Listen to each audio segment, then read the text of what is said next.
the most realistic online racing sim ever made. This is iRacing. Detailed laser scan tracks, fully dynamic real-world cars, and over 50 series to choose from. 6 online world championships offering over $100,000 in annual prizes. This is the original esport racing game. This is iRacing.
Alright, 5, 4, 3, 2, 1.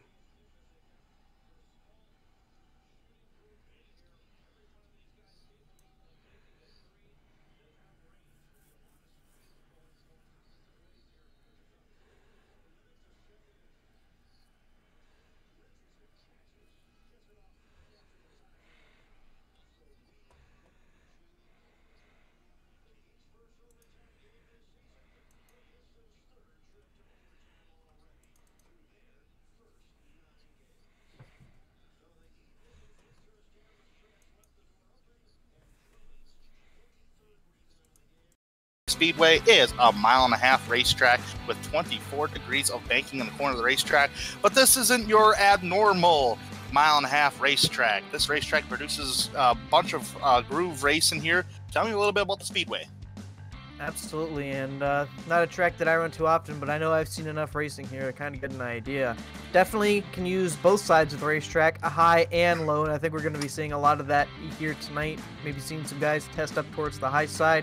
Last night in the Truck Series race, Tanner, you could probably talk a little bit more about it. It seemed like guys were kind of in the middle to lower grooves, so hopefully we'll see some of those guys branch off. But as you said, this is the race we've all been waiting for ever since Daytona, and I honestly can't wait. It's going to be exciting.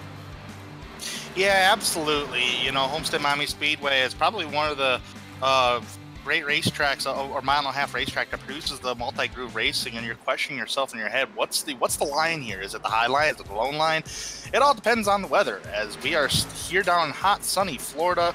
That we do take the temperatures just pretty close to real-life temperatures, 85-degree air temperature, and that track temperature is 112 degrees. So it's going to be hot and slick, just like the truck race last night, which I enjoyed the truck race. I didn't finish it, but it was a clear view of everything. I just wish we had a night racing option.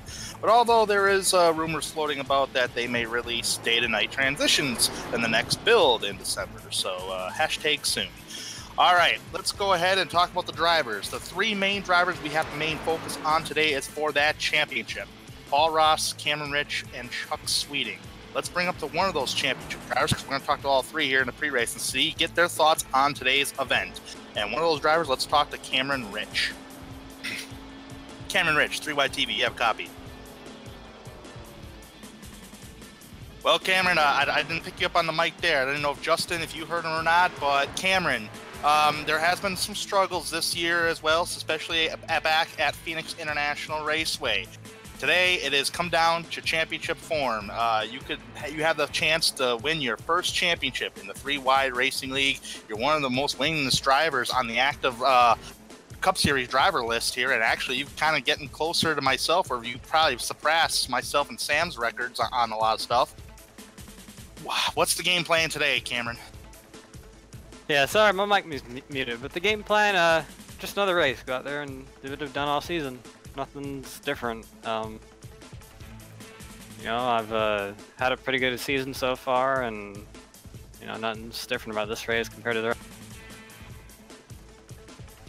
Yeah, absolutely. You know, like you said, nothing's different. But, you know, do you feel as a driver, because you're one of the most wingless drivers in 3-Wide Racing. I mean, there's no question about your talent out there on the track, on the simulator. Are you nervous entering this race today? Not really. I've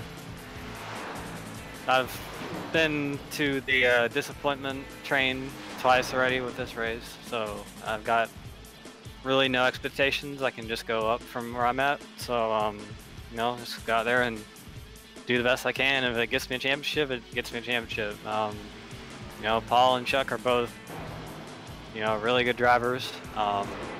They absolutely deserve everything they've got to this year.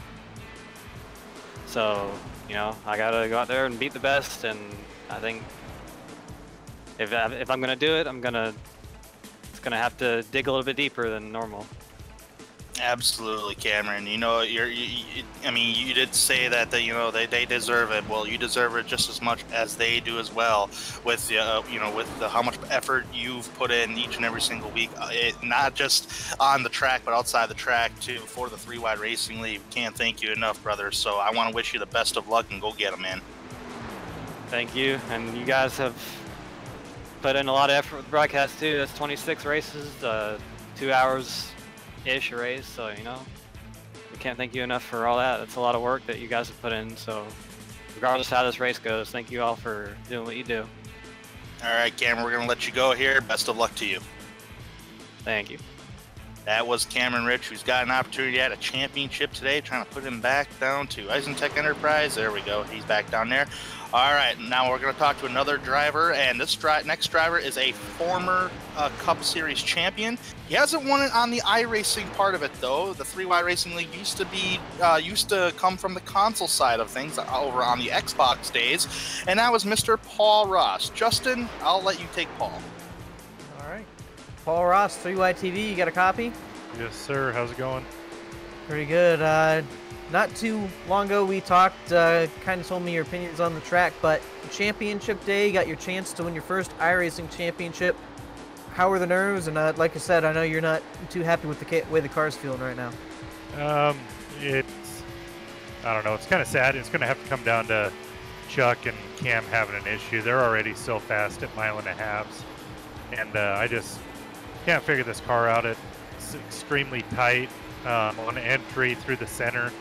And then the exit is beyond loose, so I don't know. I really don't want to hope bad luck on them, but I think that's what it's going to take for us to get this thing. Well, we have seen crazier things here on iRacing, and I know you won last week at Phoenix. Feel any sort of momentum carrying yourself forward to this championship race? If the track temps were a little bit cooler, yeah, I love this track. I've got a lot of laps led and wins on this track. I don't know. It's hard to say. Last night during practice, I couldn't get more than about 8 or 10 laps in without wrecking it. I ended up making it all last night without it. So it might be a different scenario once we're actually on the track and racing. All right, Paul. Well, anything can happen here at Homestead. Like you said, we've seen the craziest things here before. So before we let you go, Tan, you got anything you want to say to Paul? Paul, man, I know you've been in this situation before, and I just want to wish you the best of luck, man. I've been out there running with you in the past when it comes to championships for sure, especially back on them console days. Hopefully we can go get them, man. Yeah, hopefully. Hopefully we can talk to you guys after this thing's over. Absolutely. Well, best of luck to you, Paul, and we'll catch you hopefully after the race. Alrighty, thank you. That was Paul Ross, who is competing in another championship this season for 3-Wide Racing. And let's talk to a guy who I have never seen in fight for the championship this year. So I guess you could say he's kind of a rookie this season. I'm trying to pull him up, but I can't really pull him up. My thing ain't going up. Is somebody able to pull him up? Yeah, Chuck Sweeting. Mr. Chuck Sweeting, who earned his way into the Cup Series finale here at Homestead. Chuck Sweeting, you got a copy, 3-Wide TV here. Try it again here. Chuck Sweeting, the 3-Wide TV, do you have a copy? We'll have to come back to Chuck Sweeting. He must be away from his PC or his desktop area. But nonetheless, here at Homestead-Miami Speedway, we are counting down here. We got quite a few more minutes here, actually, before we go into qualification. What's that production truck? Oh boy, production truck's requesting to talk about the favorite moments. What's our favorite? My favorite moment of the year in the Cup Series, man. I tell you what, I think I really like the racing and the finishes that these Cup cars. I think it's probably one of the most. It's the most competition it's been out of any other year that I've seen. It almost made me want to get back out there and kind of ditch the broadcasting area, but but I gotta wait till next year for that. Justin, what's your experience in the booth throughout all these races?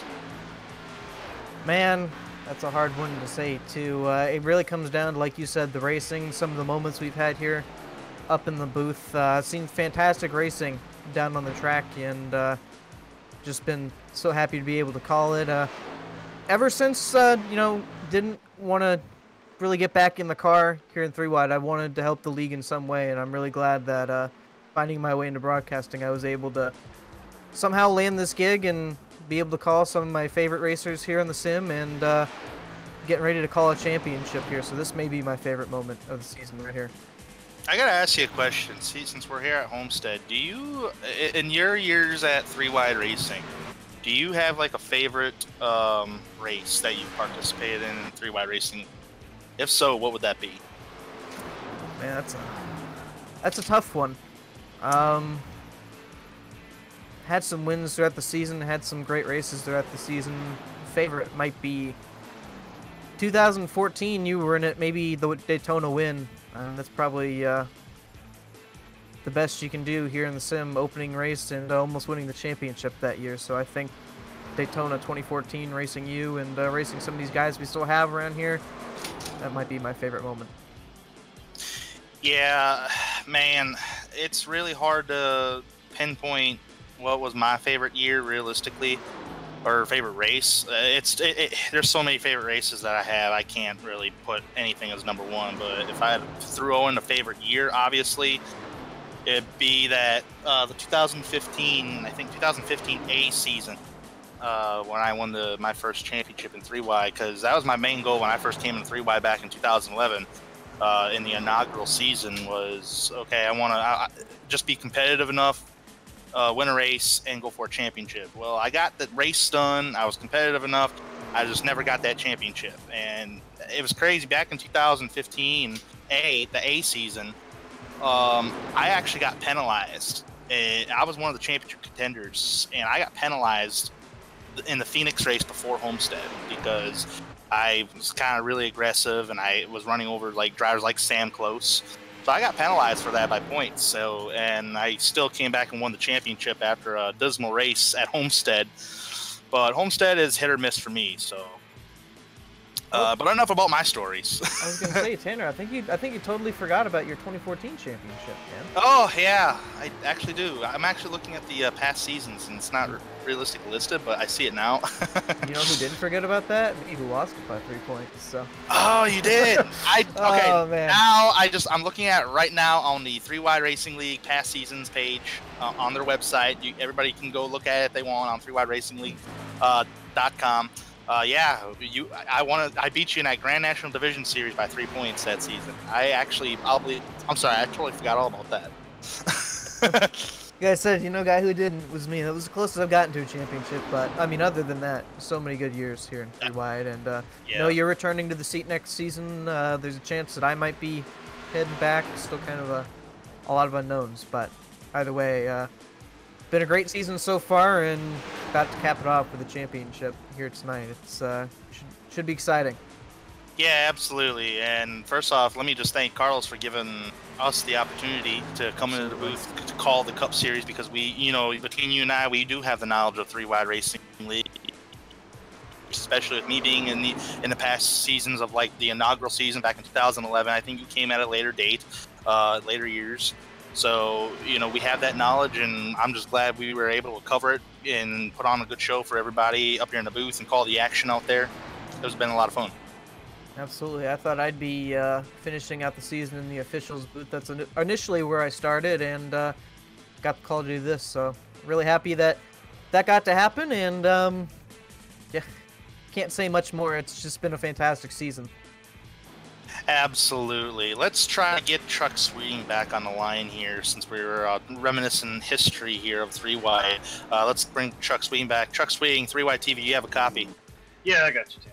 Hey, man, we tried bringing it up earlier. You must have stepped away from the computer, but we were just reminiscing old memories, kind of waiting for you just a little bit there, but no big deal. Chuck, this is kind of the first time in the 3-Wide Racing League you've been put in this predicament. You're a championship driver now. Is there a lot of pressure on your shoulders entering this race, that knowing that anything can go wrong, or it just could be one of those races? Well, yeah, there's more pressure, obviously, because you know, I want to win it, and want to win the race as well as the championship. But overall, it's just another race I'm going to try to do my best at. It's going to be a tough race. The track is very hot and slick. So it's going to be a matter of saving tires, keeping it off the wall, and I'll be sweating by the end of it, I'm sure. Yeah, it sounds like it's a little nerve-wracking. I can hear that tension in your voice. How is the handling of the race car? It is 112 degrees out there on the track temperature, 85-degree temperature out there, so a little humid here down here in South Florida. How's the car handling for you? It's pretty good. It's a little snug on entry and center, typical setup. Exiting turn 4 is pretty tricky. If you miss the line a little bit, it'll either push or get super loose, really lose the rear end of the car. So that's probably where I'm going to struggle the most, is coming off a 4. All right, and hopefully you don't struggle today. Hopefully you do have a good race. So far, you're showing that you have a fast car out there. You're just sitting second on speed charts behind championship contender Cameron Rich. I know you're able to contend with Cameron. It's just a matter of what's going to happen throughout the race realistically. So I just want to say to you, best of luck to you, and hopefully you go get him tonight, and we can talk to you during the post race. All right, thank you very much. I appreciate it. All right, well, drivers meeting, we're going to let Chuck go right now so he can listen in on that. Thank you, Chuck, for talking with us. Hopefully we speak to him after the race. And Justin, well, it's come down to it here. Drivers are now going through the drivers meeting. If you're a champion, when you were facing me in the championship, like you just said, back in 2014, and we entered that final race, how did you feel competing against me? And obviously you know who I was back then. You know who I am today now. What was your mindset going into that race, and what were the feelings going through you? Man, it was such a different time back then. I was a different driver back then, and really, I think when I went in there, I knew that it was going to take a lot to get by you. And the most agonizing thing coming to the end of those laps, knowing that time was going to run out, I wasn't going to be able to get another shot at it. But you learn from those types of things, obviously, and 2015A came back at it again, was a little bit farther off of the championship, but either way had another run at it. But the good thing about these championship runs, even if you don't win it, is that you learn something from it. You learn what you could have done differently. You learn that maybe if you did something else, something could have gone your way. That's one of the main aspects of these championship runs, is just gaining the knowledge and having that knowledge for the next time you get in these scenarios. You know, that 2014 B Grand National Division Championship, that was actually my first ever. I have to correct myself what I said earlier. That against you, Justin, that was my first championship in 3-Wide racing ever. I never won a championship before, so that technically makes me a 2-time champion in 3-Wide, the league itself today. But going into that race, yeah, sorry, but I was nervous as hell because I think at the time we had Richmond was our final event, and that was a short track. And we all know how short tracks go. You know, anything can happen where you're going to get bumped from behind, you're going to spin out, wreck. You know, I mean, I was nervous as hell, but you know, it is what it is today. But to top off what you're saying, you can't, just because you don't win that championship, you can't let that defy who you are, because you know, okay, I know I can get here. It's just that there's going to be another time where I can actually get it. It's just a matter of getting there again. It just doesn't define who you are if you lose. And I hope every single driver in the 3-Wide Racing League, even if you're not a championship contender, understand that just because you're not in the mix or you lose out on the championship, it doesn't defy who you are. Just got to keep trying and picking away at it, and eventually it comes. And one thing I don't think we've mentioned here tonight, Tanner, but tonight's championship format is going to be much different than what you and me raced back in 2014 and 15, where there was a points deficit between us. And tonight, it's winner take all. Whoever finishes the highest is going to take home this championship. Makes it easy for us up here in the booth. Don't have to worry about, you know, doing any math or calculating points. Going to make it easier for you at home. It's just going to be the highest finisher going to take it home here tonight. You don't have to win the race to win the championship, but obviously, as a champion, I'm sure you're going to want to take both just to get those bragging rights. You want to take both, indeed, and don't forget about points. Just beat your competition out there. That's just the main goal. You just got to beat your competition. You know, so we're not going to be discussing points. We're not be discussing halfway points either. So, but nonetheless, the drivers, I do believe, are still going through a drivers meeting right now. Now let's talk about Homestead's pit area here, because that's an important topic that has been throughout the week, especially in that truck race last night. You have to use the access roads or pathways, whatever you want to call them. Otherwise, if you don't do that, iRacing does black flag you in green flag conditions and as well as caution conditions. You have to use the access roads. I do believe, do we have that on camera where we could see that? Right here, the 46 of Kyle Hanshaw is using this access road. You have to use this access road getting off pit road and getting on the pit road. Otherwise, the system of iRacing black flags you, and the race officials will not clear it for you if you misuse it. I was going to say, let's see if we can ride on board here down the back straightaway. Either way, right there. See the entrance there, and have to ride that all the way around to the entrance pit road, which I guess in a way makes it easier for you not to, you know, miss pit road, but obviously carry too much speed there. You can take a ride through the grass and just lose a whole bunch of time. Yeah, absolutely. It's very hard to get around that pathway and try to go as fast as you can without going on the grass. If you go on the grass, you're going to lose so much time getting off and on the pit road for sure. And your pit road speed limit tonight is 50 miles an hour, along with pace car speed as 65 miles an hour. So just don't beat yourself on pit road. These Cup cars look drastically loose today as Tate Lytle gets extremely loose, as I just seen, coming off turn 4, as these drivers are just trying to finish out the remainder of the practice session. Let's talk about some fast drivers here instead of just the top 3 championship contenders. Cameron Rich and Chuck Sweeting on top of the board so far. Tate Lytle, Dave Wilson, and Johnny Thomas is the remaining top 5 on speed chart. Paul Ross is sitting there in 7th place right now. Right now, he seems like the Lone Ranger. You got your top 2 competitor drivers who are on top of the speed chart, and here you are in 7th. I sense a little bit of being worried on Paul's tone of voice. What do you think, Justin? Well, absolutely. Talked to him a little bit before the race, and he was not really happy with his car at all. Just a mixture of the track temp, the setup, and saw it a little bit while we were talking to some of those drivers, even still having issues off the corner. So hoping Paul can find something here tonight to give it a good run at the championship. But as you said, some worry, and I'd have to believe that he's not going to be too confident here tonight, but hopefully he can find that confidence as we get later into the race. Yeah, absolutely. And, you know, what's the qualifying line around here? We haven't really talked about that. What's the fast way around Homestead? Do you want to be on the bottom? Do you want to be like middle groove? You want to be on the high side? Last night, I tried playing with that a little bit. The high side, you can carry speed on exit of the corner, but you kind of slow down from entrance to middle groove or the middle part of the racetrack in the middle of the corners on the high side. It just seemed like if you're going for a qualification time, that bottom right next to the white line was like the fastest way to get around it without getting loose. Yeah, and that's for these Championship 3, I think going to be the most important part of their night here tonight is qualifying. Going to want to get up there as far as possible, and I'm sure people like Cameron Rich, Chuck Sweeting, who are already showing their strength here in practice, I'm going to want to show it in qualifying as well. I'd have to expect them to be up towards the front for most of the night, but Tate Lytle did show a good showing last week, so I expect him to be up there as well. I would say we could do a grid walk, but we're getting kind of down to crunch time for qualification here. I don't really want to bother anybody, but eventually, if it's all right with production truck, maybe we can get an interview with league organizer Corey Lindsay, if we can do that right now, if possible. Get his thoughts on today and how his thoughts were on the season. Corey Lindsay, do you have a copy? Hello, how's it going?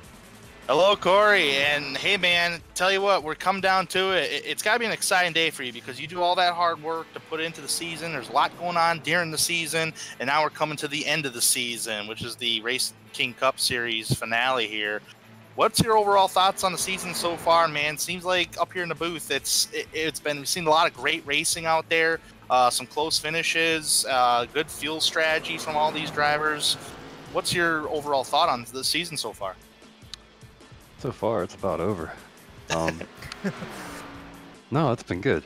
I'm happy with it. I think everybody overall is pretty happy with it. I think it was a good season. For me, myself, I was doing the officiating towards the end there, but I'm excited 2019 because I'm not going to be doing that. I'm going to be racing.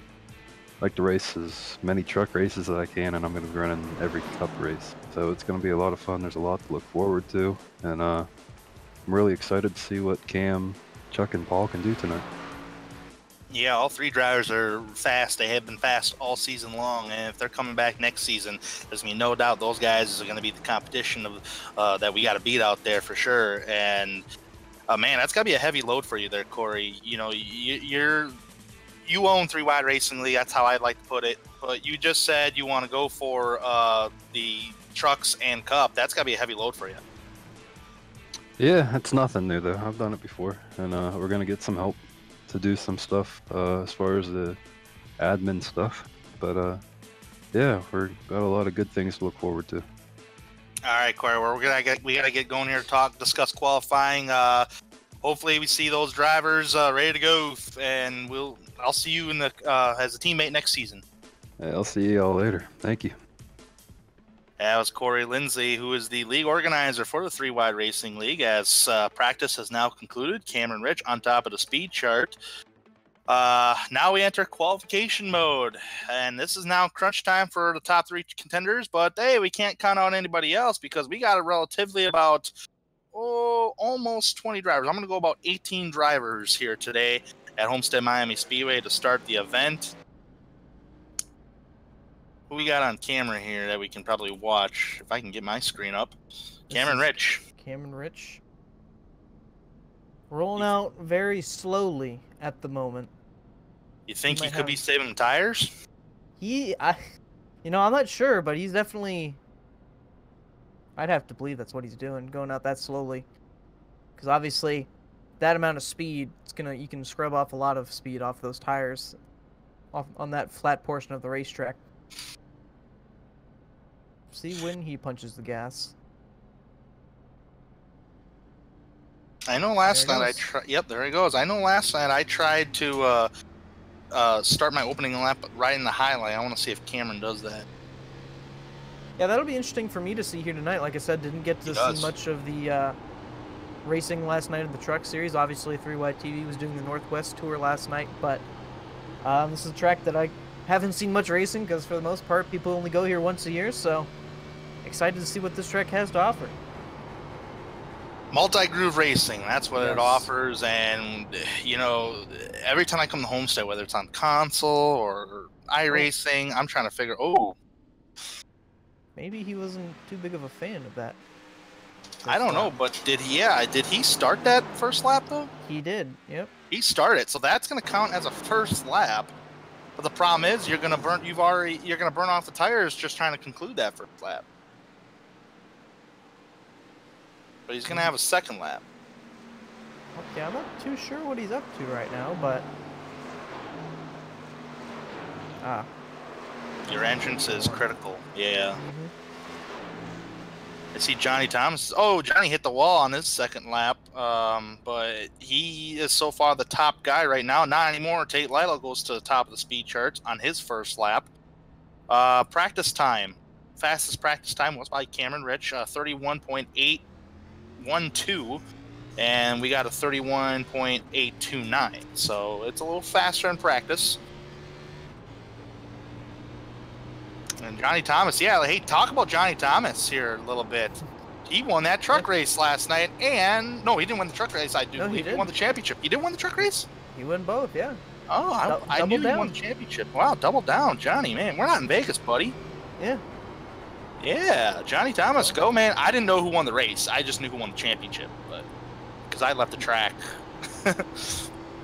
So, but congratulations, Johnny, for winning that Truck Series championship. And I do believe the last time a Chevrolet in the 3-Wide Racing League has won a championship, the last time somebody did it was Johnny Thomas in the Cup Series.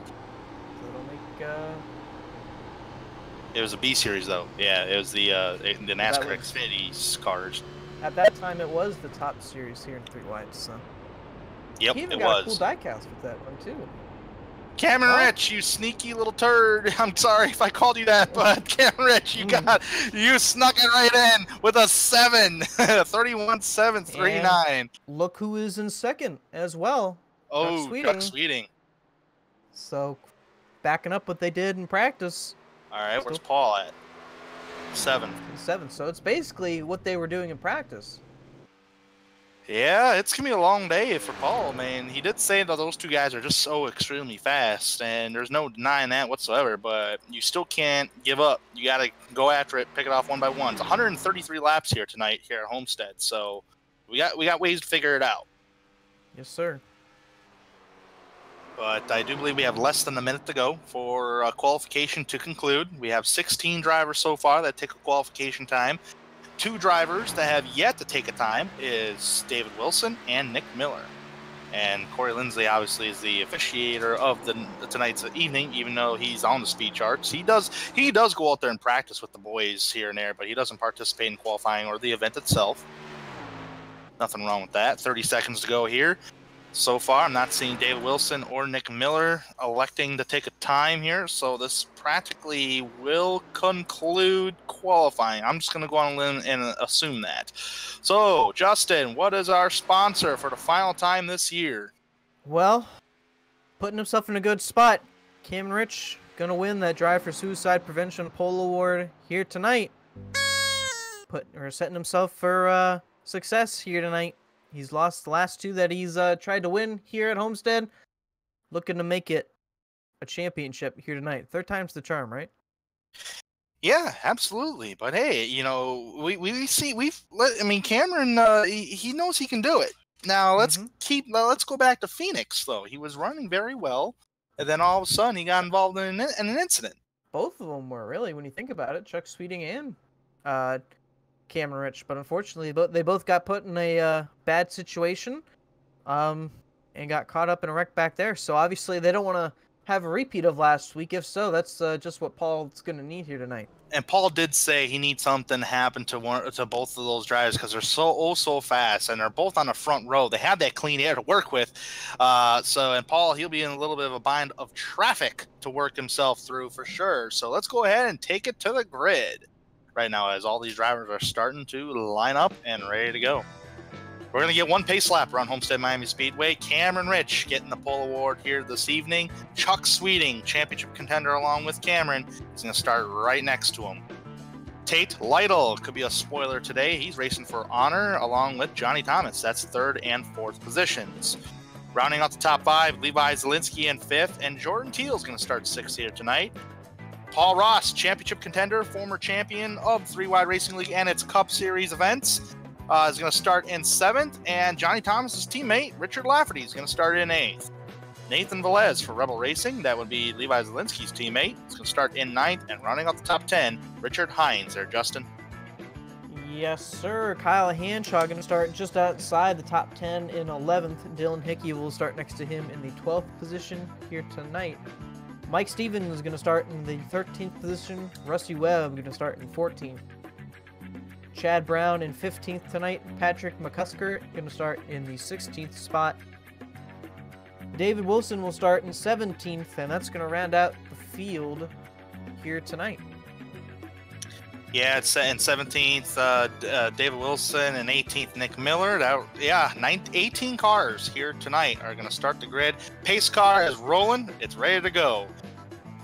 For 3 drivers, this is like the Daytona 500, and for everybody else, it's just trying to conclude the season, pick it off with a win, and carry some momentum into the new season of 2019. There is some Triple Crown events that are going on here in the 3-Wide Racing League after this season has concluded. Please check out www.3wideracingleague.com for more information on that. As the drivers are now rolling, we got Cameron Rich, Chuck Sweeting. It is time. It is ready to go. It is time to race the final 133 laps of the 2018 Race King Cup Series season. And thank you, Race King Cup Series, for your sponsorship of the season. Hope to see you back next season. All right. This is what we've been looking forward to ever since the green dropped at home or at Daytona back here in Florida. So we're getting ready. Yep. Here we go. Time to get rid of them butterflies.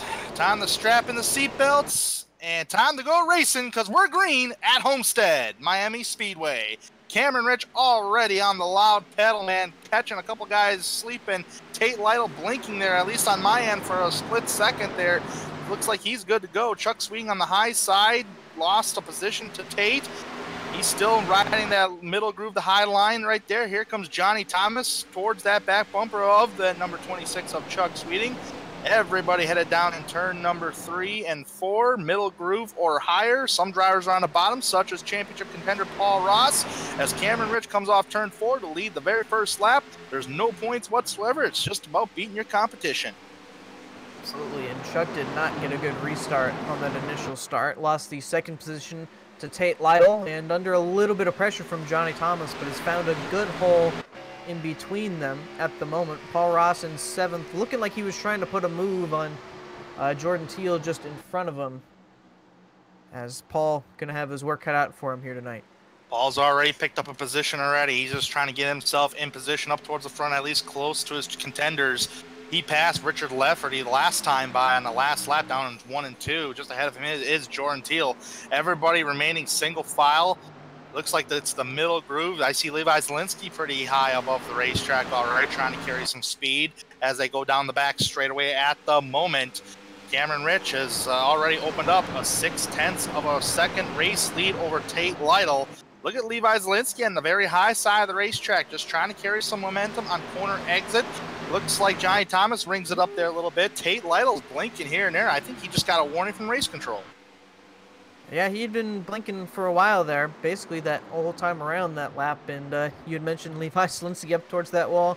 Not sure if he got into it, but definitely getting it pretty close up there. Hey, Levi, with that high line momentum, it's actually caught him to that back bumper, the 83 of Johnny Thomas. Johnny's actually a former Cup Series champion, but it's not going to happen today, but he can still race for honor. There's Jordan Teal being under attack from Paul Ross. Very surprising that Paul is actually on the bottom side of the racetrack. We have a driver going down pit road right now. That is Patrick McCusker right now. I wonder, did he find the wall? He most certainly did.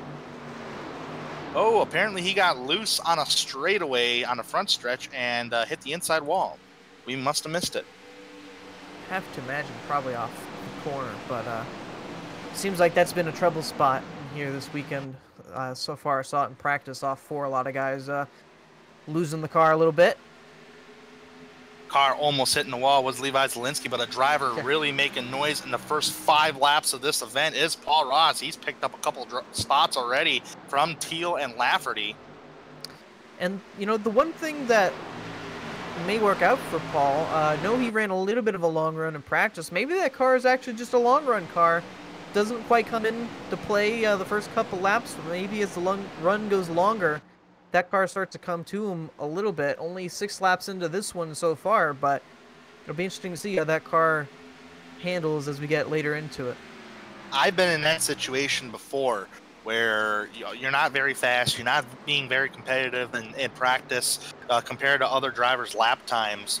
But when it comes down to race trim, it's like a whole different level. You know, you're competing with them top guys. You know, I've done it already this season in the truck series for 3 wide. So, Paul, you can't just give up just because you're not that quick in practice. Because right now you're showing speed.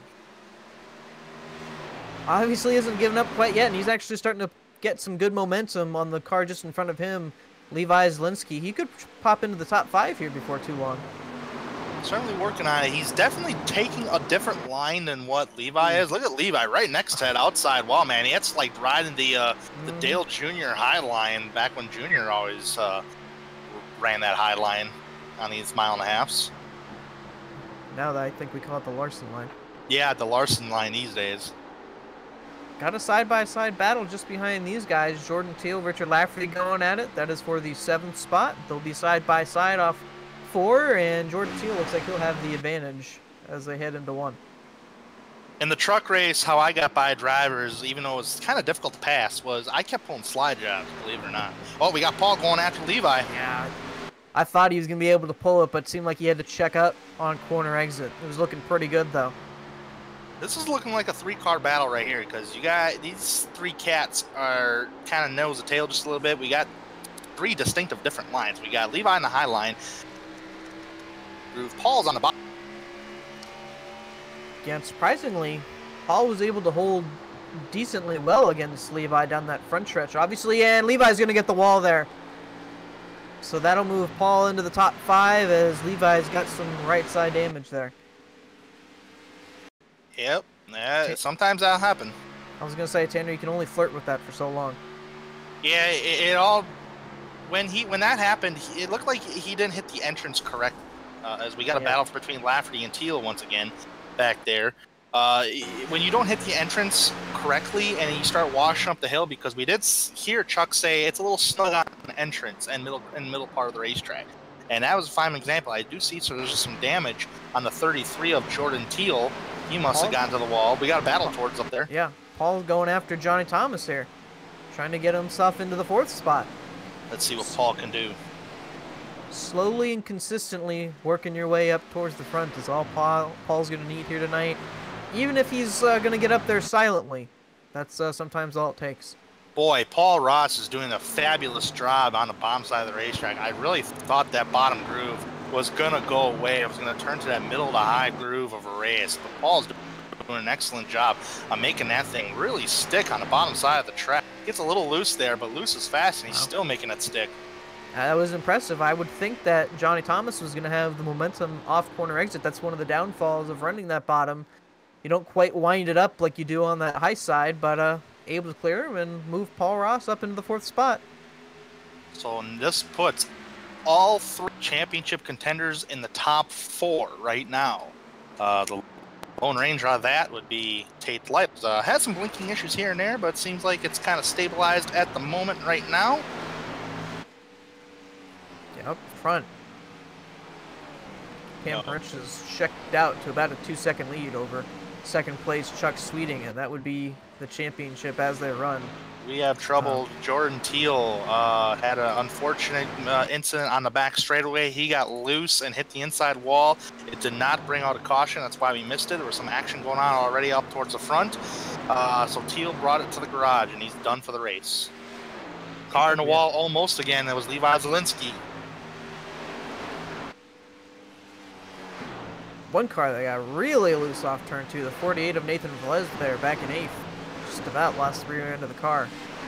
This is a driver that I think is going to be a decent pick in the future if he keeps running the way he's run, because it's Nathan Velez. Nathan Velez, you know, he's fast. It's just a matter of putting the beginning of the race, the middle of the race, and the end of the race together.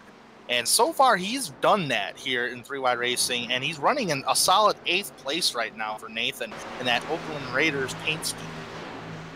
Absolutely, and I'm pretty sure he's been in this position before in championship form. Just Oh, trouble on the back. Oh, Rusty Webb around on the back straightaway. No caution. We remain green flag. He's off the racing surface in the grass. A lot of left side damage on that car as well. Gonna get back on the track here. He doesn't want to pit. I think he's banking on a caution right now. He's just trying to get that thing underway. Just couldn't quite catch up with the steering off corner number 2. Oh, that caught him. Yeah. I'd have to imagine that's probably the same thing that caught the 43 of Patrick McCusker not too long ago. There's only one battle I'm seeing, and that's Mike Stevens and Richard Hines back here battling for position. Hines is on the bottom. Stevens on the high side, just ahead of those two cats. You got Kyle Hanshaw. And how about this guy right here, number 91, Dylan Hickey. He has put a full season of 3-wide Racing League competition together as far as the Cup Series side is concerned. I think he's driving for Rebel Racing. That's along with side with Nathan Velez and Levi Zielinski. He is a rookie this season, and he's doing a fabulous job all season long, and he's been competitive at times. Absolutely. We've made it into the playoffs here. He did. I think he did, yeah. I mean, a fantastic season, your rookie season. Oh, no, there he goes! We just put the commentator curse right Why there. do we open our mouths? Oh, there goes the 63, Mike Stevens! 63! I don't know what happened to Mike, though. That was really late into the corner. We gotta get a replay of this. That was... There goes Hickey. Hickey's getting it, and What in the right on the world? straightaway. I mean, that's an extreme type of loose, though. I mean, he's just trying to get it up towards the wall, and the thing snapped around on him. That is insane. Did one of those Dale Jr. virtual fans or iRacing officials, whoever has their face on their thing, throw like a banana peel out there in the track? I mean, that's basically what it looked like. As much as I hate to laugh about it, that's insane. Wow. Well, Mike Stevens, man, tell you what, he's pretty competitive too. I mean, I had a hard time keeping up with him, I think, last night. But we got a battle for 5th going on. Oh, Levi! Levi! This will be a caution if he spins it! Oh, what a save! Oh! No, not quite. Caution! And caution. Man. It's like someone flipped a switch. I don't care who you are. That was a great save by Levi. But yeah, you're right. That's like someone flipped the switch. Everybody just started spinning wildly out of control all of a sudden. Cameron Rich opened up a 2.7 second lead over Chuck Sweeting, and something he probably did not want to see right now. But Paul Ross is like, all right, I got a caution. Now I can get some fresh stickers on. If I was able to do that in the first run, who knows what I could do. Biggest movers on the track so far in the first 20 laps of this event was David Wilson and Nick Miller, both drivers moving up throughout the field. And those two drivers did not take a qualification time. Well, I'd have to imagine that everybody gonna come down and get 4 tires. Yep. I'm gonna make a note of that. We were 20 laps into that run, and it seemed like that's when everybody started spinning around. So, have to see if that trend continues. Pit road is open. Everybody's taking the access way right now. That is your commitment to pit road, as 50 miles an hour is pit road speed. Just getting in and out of your pit box. Cameron Rich leads them down.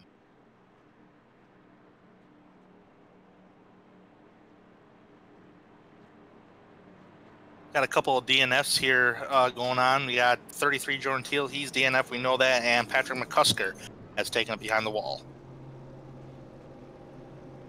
I think the 87 there of Richard Hines possibly missed his stall, as he'll just exit pit road.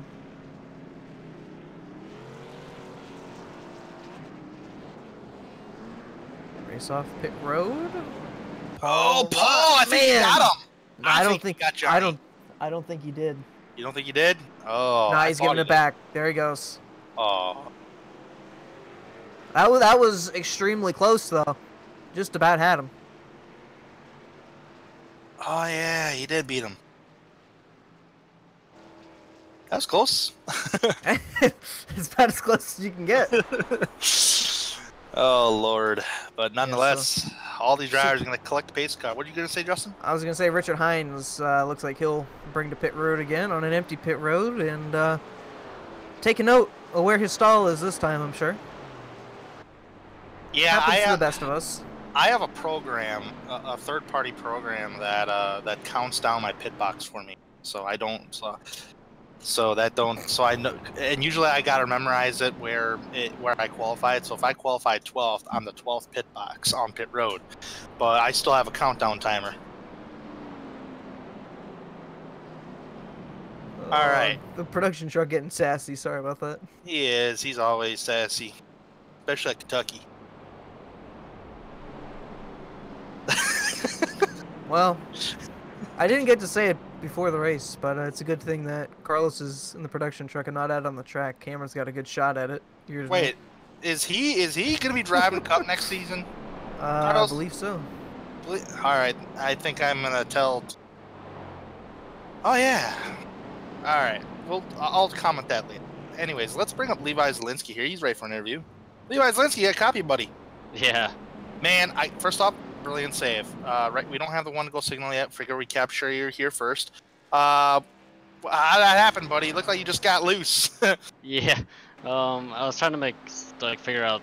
Johnny went into started running the line I was running, so I tried to figure out a little bit different thing. I guess I cut it too much off of 4, and it kind of just looped around. I mean, it's kind of crazy. It should have been a save easy, but it's just the car just goes around. You can't do nothing once it starts going around, but locked it up and kept it off the wall and kept it off anybody. Real quick, Levi, it seemed like all of a sudden everybody started having issues there as we take the one to go. Did it seem like the car was starting to handle differently as the run got later? Yeah, it's getting looser the more you put on these, and I mean, I'm not running aggressive on the tires either. I feel like I'm running fairly conservative, honestly, but it's hard. It's loose. I mean, we're even running the high side, and you can't find any grip anywhere. All right, well, got the one to go. I guess we'll let you go here, and good luck on this restart. Thanks. See you guys on the top side. Yep, he says see us on top side. Handsome. Yeah, we were watching here, buddy. Best of luck to you. Thanks. Oh, that's Levi Zielinski there. He says he wants to use the highlight handsome. Just don't change lanes before the start-finish line there, Levi. All right, Justin, they're coming to you. Yeah, I was going to say, I think that's one thing that all these guys will have to note now. They know how these cars are going to feel later into the run, and they'll have to counter against that as we get later into the run once again here. Pace car going to dive off. Cameron Rich is on it. And it seemed like Chuck was sleeping once again there a little bit. Tate Lytle going to get to the inside, but we are agreeing once again here at Homestead-Miami. I thought the pace car was going to plow into the barrels on pit road, but I was wrong. But nonetheless, Lytle's back on the bottom side of the racetrack. Look at Chuck Sweeting. He's going to get a better restart right here after losing second place on the opening laps of the race. But now he's going to take the better of it and utilize that high line as the advantage. Paul Ross on the bottom side of the racetrack, making it work once again, this time on Richard Lafferty. This is a battle for 5th place at the moment. Paul's going to secure it. Yeah, it seemed like Richard got a little bit loose off the corner, and that allows Nathan Velez just behind to take advantage and get inside. And he'll lose that spot. I'm trying to I got to turn my volume here so I can hear race control. They're getting on the radio or something. Richard's going to cross over here on Nathan Velez. What do we got on race control? I misheard it, but I want to assume it's Tate's connection, but it's not all that bad to call out just now. But look at this battle between Velez and Lafferty. Crossed over. 2 laps to go, and now he's Velez going to have his hands full with Kyle Hanshaw just behind him. And Paul Ross took a look underneath down in turn 1, underneath the 83 of Johnny Thomas. He's going to try and get it wound up again. Looks like he's going to have a good run down the front stretch. See if he can't do anything as they enter turn 1 here. Who did? Yeah, we see a little bit of damage from Paul. Paul's got the wall. Just a bit. Well, he ain't taking the Levi Zielinski line. Yeah, I'm seeing a little damage there. Well, either way, he's gonna dive to the inside, and Johnny Crossover. Thomas not gonna have him quite cleared. Can he slide in front? Oh, He will. He will. Slide job. Success. Oh man, I didn't think he'd pull it off, but I pulled that a couple of times, and I actually got loose doing that kind of stuff. I would imagine so. Yeah.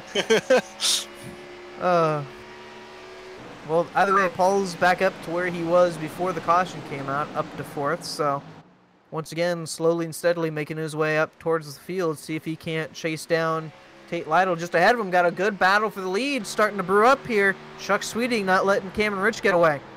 For the first time today, Chuck is able to keep point with Cameron Rich right now. These two drivers are championship contenders, fighting for that top spot. Man, Chuck. it seemed like Chuck really got it wound up on that high side. Didn't let Cameron pull away too much down there on the back straightaway. The line Chuck is catching, man. Chuck is really catching on entrance all the way to the middle groove of the racetrack. He's got a little loose off corner number 4. Almost got that wall. Gotta think how aggressive Chuck's racing right now. Don't want to abuse those tires too early here. No, you don't. I'm just curious, you know, what's he going to do? He's caught Cameron. Can you pass him? Very good run down the back straightaway. Can't do anything with him right now. I'm seeing relatively the same line. Man, he really closes in right there. Bumper tap. Man. Bumper Getting a little tap. bit physical. Knock, knock. This is Martinsville. Can't do that. See if he dives to the inside. Nope. Cameron going to take that line away. And Chuck just kind of having to run where he's not. Oh, man, this battle for race lead is really brewing up right here. This is Cameron versus Chuck. This is something actually Paul kind of wants to see and hopes something happens to these top two guys. Since he's back in traffic and 4th. Ran pretty cleanly last week together. Unfortunately, got caught up in some incident, and seems like same show, different verse here tonight.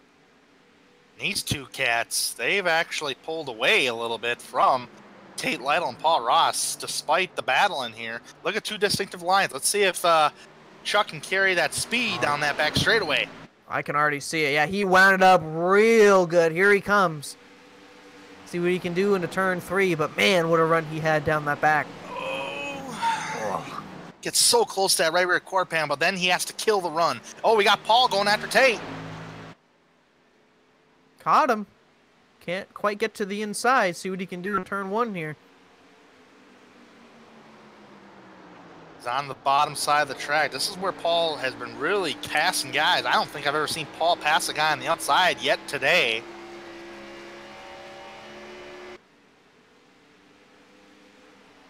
Got 2 battles there. Lead and for 3rd. Paul gonna throw it in once again into 3. See what kind of run he can get on the exit. He's going to have to shift the point a little bit to try to carry that momentum on the corner exit part of the racetrack. He gains on entrance to the middle groove, but he loses it on exit. And I think that's, for the most part, from what I've seen, that's where he's been gaining all his time, is on corner entry. As you said, going to have to work on exit a little bit as we get later into the race here. Paul really dove it in there, but he's getting close to that left rear quarter panel of Tate Lytle. Tate Lytle kind of wants to take that line away. Oh, he's going to get pretty close there. Thought he was going to be able to get to the quarter. Look at Paul to the inside now. There he goes. Slide job. Oh, blinking out there for Tate. That ain't good. And he's going to clear him now. Paul will. Cleared him. Not sure if maybe that was Tate just kind of giving it to him at that point. Didn't want to screw that up with the blink there. Now, all championship contenders are running in the top 3. Yeah, let's see if Paul can't catch up now. He's got 2.5 seconds behind Chuck at the moment. So see if he can't catch that front pack. They've been... Chuck is I'm kind of watching Chuck. He's sliding the tires a little bit, and he's losing time because of it. Because he was to that back bumper. Now it's kind of distanced itself from anywhere from 0.3 to 0.4 of a second. He keeps sliding, and it's not because he's loose. He's just kind of going up the track. That's killing the momentum. I gotta imagine, though, he must have abused the tires in some form or fashion, the way he was racing Cameron there. 'Cause, I mean, he was racing him like it was the last lap for that championship. See if he can't wind it up off here in turn 2. But that gap is steadily increasing between Cameron and Chuck now at this point. 2 different lines right now. Cameron's actually taking a much different line. He's not fully on the bottom. Chuck's actually taking a much different line as well. You're right. I think he burned off the tires. I mean, I knew it had to be like that because the way he was putting the pressure on Cameron there. How about this cat right here trying to get himself back in the mix? Levi Zielinski. Back inside the top 10. Riding on board. Just ahead of him is David Wilson, who's in 9th. Wilson is one of the biggest movers of the race. Oh, car loose, Kyle Hanshaw! And he's going to get into the wall. This is about the same time. Oh, he's trying to avoid getting back on the racetrack. That's great driving by Kyle Hanshaw. What a way to avoid. We're getting back into that point of about 20 laps where we saw everybody else losing it. See if the trend can't continue. But man, we saw behind, Chad Brown just behind him in that. Lost it as well. But Kyle Hanshaw definitely got the worst end of that deal. Who was that? Was that Nick Miller?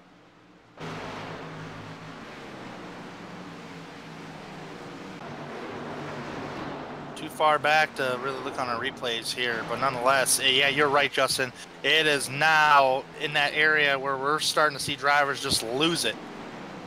And I'm seeing every single driver extremely loose on exit of turn 2. Now they're turn 4. I can confirm that was Chad Brown who had lost it behind Kyle Hanshaw there. Ooh, Nathan Velez loose. Oh boy. Velez just kind of stepped out just a little bit. He saved it. He used his throttle control to save the car.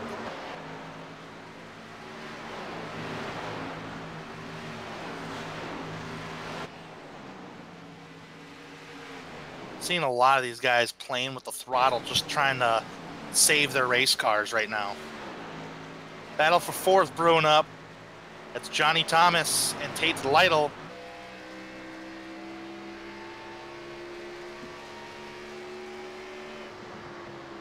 This is kind of a line. They're not technically teammates, but they're in an alliance with one another.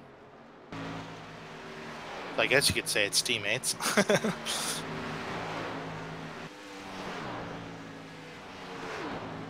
Cameron Rich has opened up a 2.5 lead on Chuck Sweeting. Levi Zielinski making the move to the inside of David Wilson just behind that. That is for 9th, and Zielinski will clear Wilson. Oh, he put the slide job on him. And he's loose doing it. I was going to say, yeah, you guys are watching some great battles. I'm just kind of watching everybody through this field, seeing if anybody else is feeling the looser. Zielinski, yeah, hitting the wall there. Not good. Little tap, but that's all right. He still has that damage there, but it's not really slowing him down. We'll keep an update on that. Man, he gets really high. Oh, man, Johnny Thomas fishtailing just a little bit off of turn 4, but he's still keeping tabs with Tate Lytle. Mike Stevens way back here as well, just about lost it off turn 2. You're right, Justin. We're in that window where we're starting to see all this looseness. These tires are just screaming. They're shouting at the driver. I mean, for good reason, too. They're putting them through some pretty good abuse at the moment. Lytle just about loose off turn 4 as well. Wilson is the driver that I was watching, using up the bottom side of the racetrack behind Zielinski back there. Probably the closest battle on the track other than Lytle and Thomas.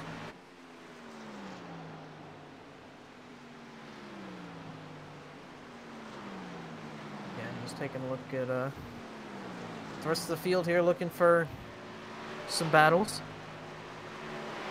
Also looking for guys trying to hold on to the race cars. There you go. Oh. That just shows you it's going to be a struggle here tonight. And we've already seen it that first run, and it's only going to get worse as the run goes longer. So it's going to really show the car control that these guys have.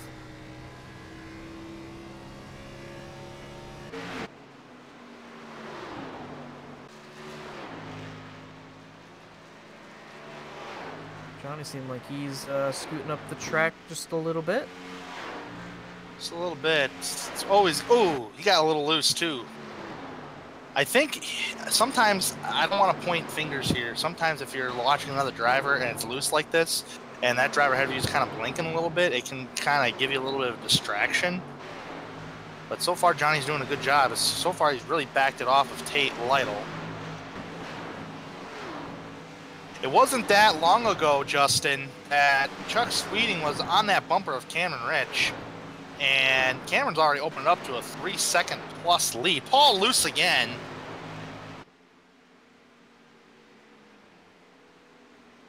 It's getting rough out here, Tanner, but yeah, Chuck went from on the back bumper to 3.5 seconds behind Cam Rich at the moment. I'm not sure if that was just a test to see what he could do with Cameron, or if he was just trying to get that lead and run away with it.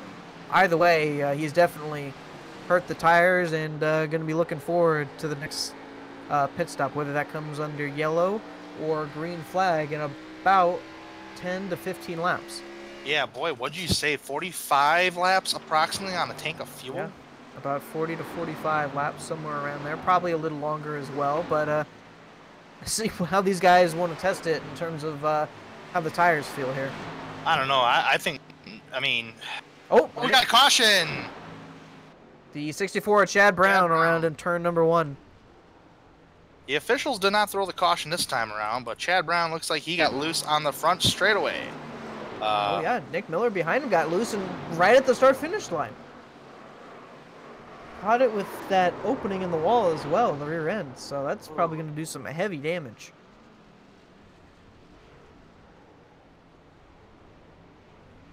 Okay.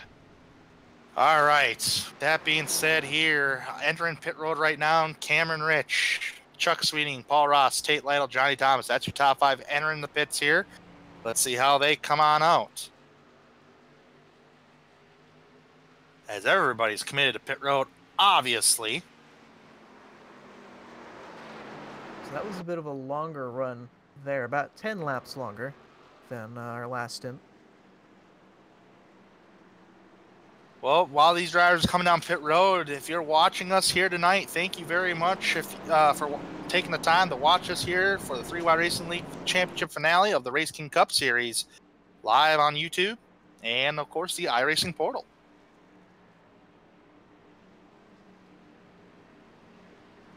All right, we're coming down to pit road here. Crews are ready to go. Paul's already in his pit box. He doesn't overshoot it. That's good. Yeah, definitely don't want to overshoot it. Johnny looked like he was a little bit off.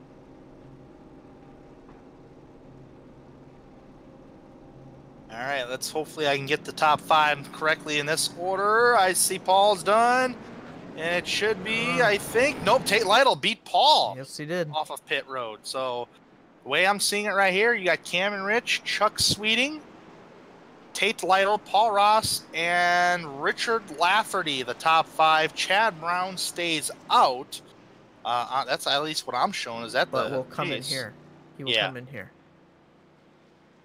So Chad Brown officially does not lead a lap, as Cameron Rich is going to collect the pace car for everybody else. Well, folks, we've seen our second caution of the evening here. We're coming to 52 laps completed out of 133. We're going to take a quick commercial break. Please do not go away for the championship finale here at Homestead-Miami Speedway.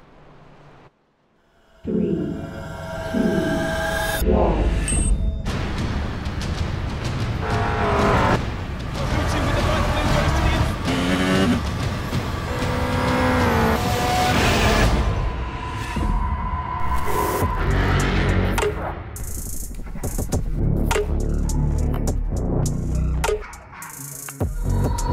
Last year, I was sitting at a desk as a sales manager, and now I'm official McLaren F1 simulator test driver.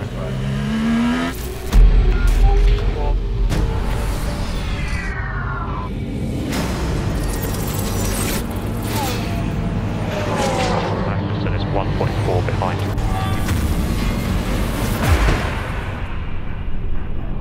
This opportunity is huge.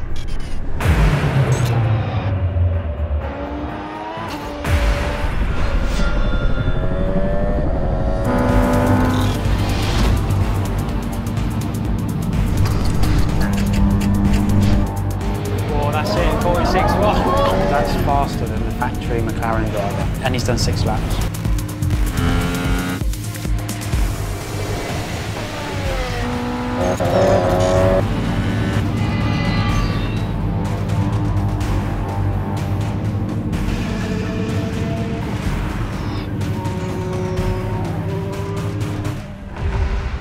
Let's go race.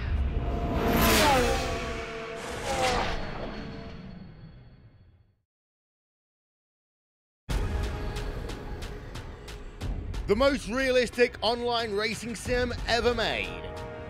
This is iRacing. Detailed laser scan tracks, fully dynamic real world cars, and over 50 series to choose from. 6 online world championships offering over $100,000 in annual prizes. This is the original esport racing game. This is iRacing.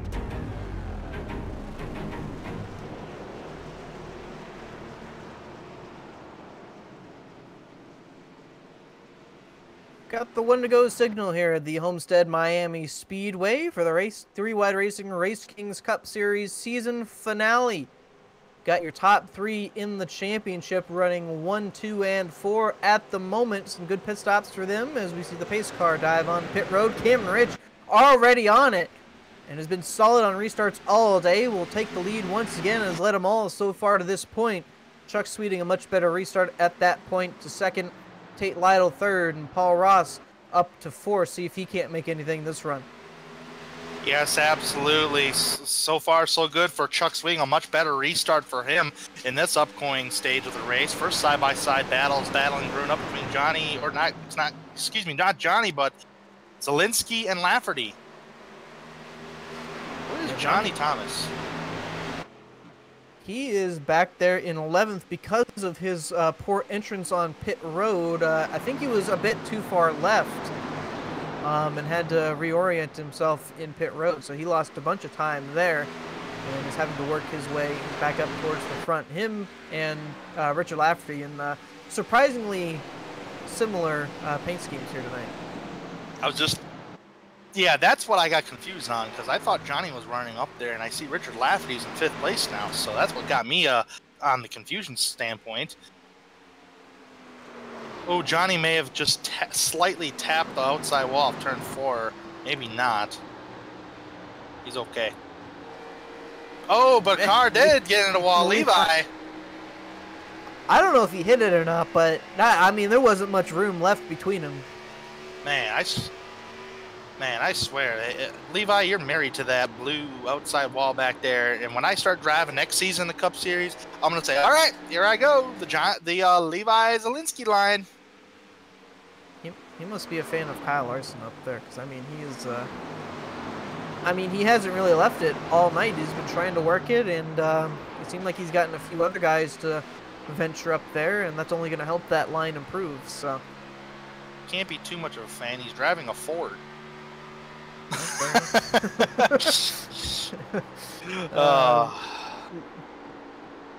Dylan Hickey just got by the 9 of Nick Miller back there. That was for the 11th spot. Good clean pass. You know, let's kind of go ahead and do a quick update on the race right now. A little bit of a race rundown. Cameron Rich has led every single lap since the drop of the green flag. Chuck Sweeting's been second there, so has Tate Lytle. Paul Ross coming from 7th place, making up stuff on the bottom side of the racetrack. And remaining in the 4th spot. We've seen 2 cautions in the first 59 laps of this event so far, and all of them have dealt with drivers getting loose on corner exit of the racetrack. And I do see right now 15 drivers left on the lead lap, and drivers who are finished in 16th, 17th, and 18th have brought it to the garage. It's Rusty Webb, Jordan Teal, and Patrick McCusker. And also keep in mind that there is a 6-lap rule here tonight, so if you go down 6 laps, you are officially done for the race event here tonight. Well, we still got everybody here on the lead lap for the most part. These leaders are going to come up to Chad Brown here pretty shortly and put him 1 lap down. He would be the first 1 lap down. And seeing Paul Ross getting pretty close to the back bumper, that 56 of Tate Lytle, as Levi Zielinski just behind there gets the wall just a little bit again. And Johnny Thomas gets the position on David Wilson just behind him as well. Oh, look at Paul Ross trying to get underneath Tate Lytle for position there, getting really close to that left rear quarter panel. He really loves that corner entry, Tanner. I know. It ain't getting much done, though. Well, sometimes he gets it in there, and then you get to call that slide job. Here's something we have not seen before. Tate Lytle and Paul Ross keeping up with Chuck Sweeting, and as well as keeping up with Cameron Rich. I would have almost guaranteed you that Chuck wasn't going to put those tires through that type of abuse again. Not letting them get too far away, but interesting to see as the run goes on. I have to imagine that gap will subside a little bit. Probably not as much, or will expand, not as much as last run, but I have to imagine that gap will grow out. This is a little better run for the top 4 drivers, at least between Sweeting, Lytle, and Ross, because it is now separated from 1st to 4th, 1 second even. So they're keeping much better pace right now with Cameron, as Cameron still leads the way around Homestead. And also here on YouTube, please join in on the chat. We'd love to talk with you throughout this entire race. I do see some drivers talking. Luis Almaso, who's not driving here tonight, but he's in the chat here.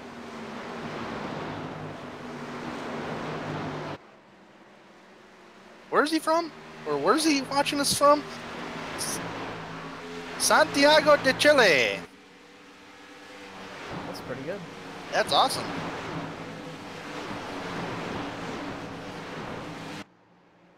Top 4 drivers separated now, 0.8 of a second.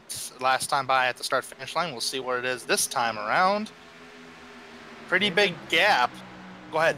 I was going to say, yeah, they've been keeping pretty close tabs on each other. Paul going to try and get the nose to the inside of Tate Lytle there, but 2nd through 4th. Been nose to tail ever since the green. From 4th to 5th, it's separated by 2 seconds. From 4th to 5th. Oh, and Jordan Teal on the bottom side of the racetrack back there. Or is that Hanshaw? That's Hanshaw, yeah. Hanshaw, excuse me, not Jordan Teal. Teal's out. Hanshaw finding some trouble here tonight. Do believe Kyle Hanshaw actually wrecked it on the front straightaway, which we do not have a clip of. Is this going to be a little concern right here for Cameron Rich once he catches Chad Brown? He practically kind of caught him. Is it going to slow down his lap times? I don't think too much, as long as Chad doesn't put himself in too much of harm's way. As Tate Lytle really big blink there. Yeah, that's going to get, I'm sure, a little bit more irritating to Paul as he gets closer and tries to battle even harder. He's going to get to the inside now. They'll be side by side through 1 into 2. See if he can't pull the slide job, and he will. Race Control got on the radio of the 56 team of Tate Lytle and said that there's some connection issues going on with Tate. And they called him out on it right there, saying, "Hey, you're blinking there." And to answer your question there, Tanner, it does not seem like Chad Brown was any sort of factor for Cam and Rich. He's actually extended that lead a little bit. Just a little bit. Hanshaw to the garage this evening. Hanshaw is officially done. Leaves 13 on the lead lap. Chad Brown, the first car a lap down. So if Chad Brown keeps up with this pace, and as long as he's not the caution or makes any kind of car contact with the wall or hits the grass area or another vehicle, he can have the lucky dog recipient. Levi Zielinski, man, he's married to that outside wall, but he's got a rear view mirror full of Velez and Thomas. Thomas is coming like a bat out of hell trying to get by these guys. Pretty amazing that Levi can do that lap in and lap out. I did. Towards the wall that close. I did last night in the truck race. I mean, that's I still did it. Who's calling him up there? He's gonna get loose, Levi will. Off corner 4.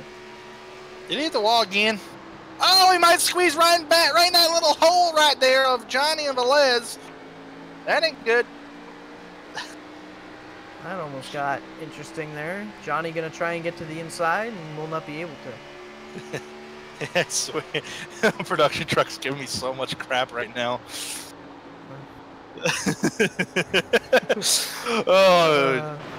Mr. Carlos Acosta, if you're racing next season, just wait till we get to Kentucky. He really likes to hold Kentucky over here, just like I like to hold Homestead over here. Just wait till we get there. Levi up towards the wall once again. I mean, can't get much closer than he is right now. No, you can't. Can we get an onboard real quick of Levi and see just how quick or how close he's getting to that wall? There you go. Here should be a good view. And of course, we get on there and he's not doing it. Come on, Levi. We gotta get some of that hell of a good Shell Pennzoil V power going. Are they his sponsors or your sponsors? Jeez, man. That's his sponsor right there. Got pretty close right there. He's been much closer. Oh, he will scrape the wall. I seen that. I seen sparks. My eyes were not deceiving me. Oh, man. Thomas getting underneath. Oh, that's Chad Brown. My bad. I see, not Thomas. Richard. See, Thomas is trying to push that pressure now. It's like, man, you've hit the wall multiple times. Let me by.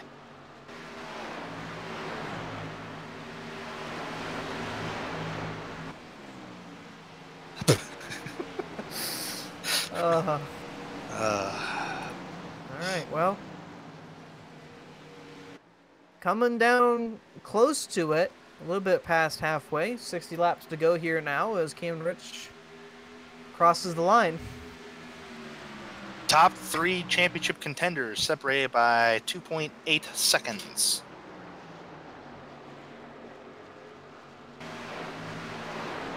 So once again, Cam Rich has put a good margin over Chuck Sweeting. Won the pole earlier here tonight, the Drive for Suicide Prevention Pole Award, and has led them all here tonight.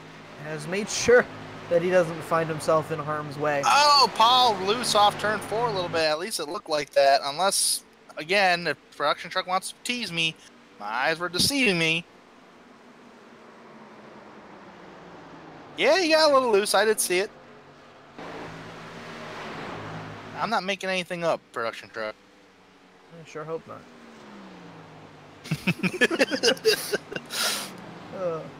It's our last race here, folks. Please bear with us.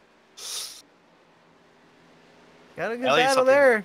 Johnny Thomas now underneath the 59 of Levi Zielinski. Levi should have a good run down the front straightaway here.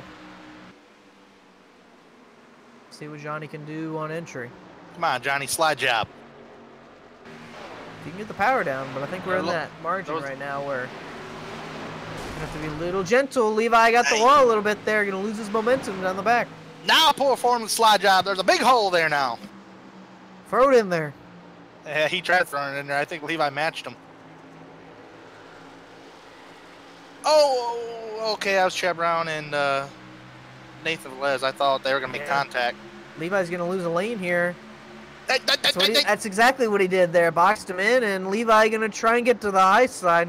Slide job. Hey, I tell you what, Levi, man, he's got to be shaking his fist a little bit. Johnny, man, you use that lap car as a pick on me. Well, I mean, he played that to perfection. Oh, Richard Lafferty through the grass there on the back straightaway. Not sure what happened to him. Looks like Johnny.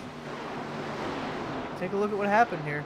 Probably just loose off turn 2. We're in that point. Oh, man. Chad Brown also got loose there. Wow. Big loose. Man, talk about a slide job. Levi in the wall. Pretty good contact there.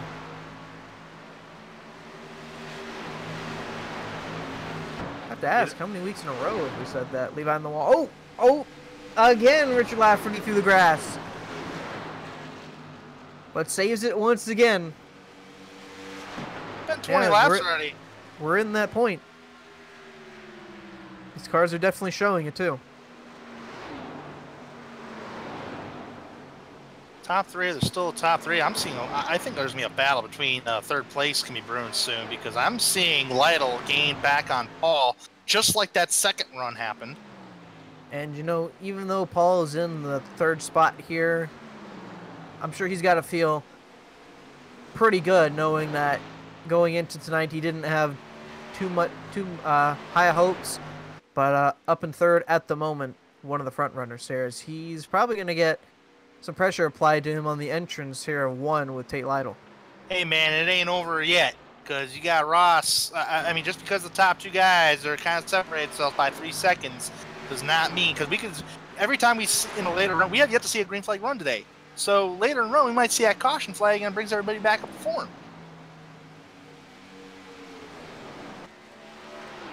Be also interesting to see green flag pit stops, because that, should we get to that point, that's just going to shake everything up.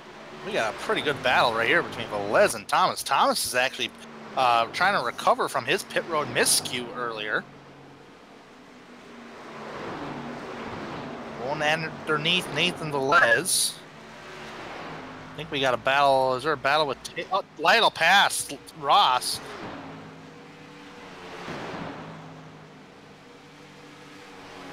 That'll move Paul back to 4th, so 1, 2, 4 are the championship runners at the moment. Right now, Thomas is on the very bottom as Velez is on the very high side. Thomas successfully gets the pass. Now he's got a little bit of clean air to work with to try to catch Paul Ross. That's about a good 3-second gap, maybe more. Nathan looked like he got a little bit checked up there on the high side. Lost some momentum. We got a battle of the Richards going on back here. It cleared up.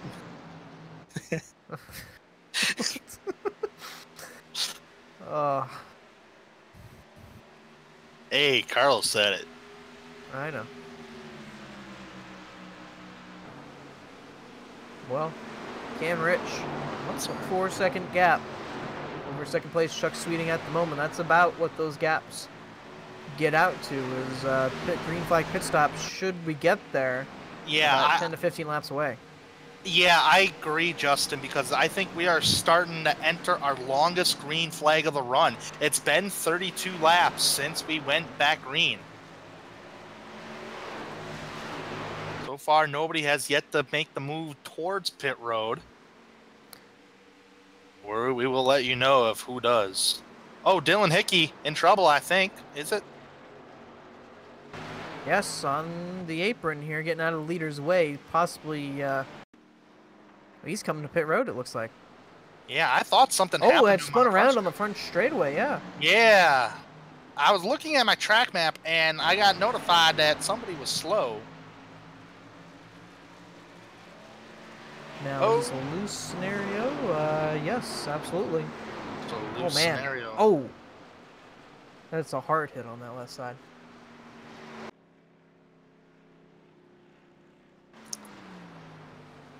That's very unfortunate for Dylan Hickey. Not a way you want to close out the your rookie year. You know, you've had a pretty decent year. It's not a bad year, just a decent year.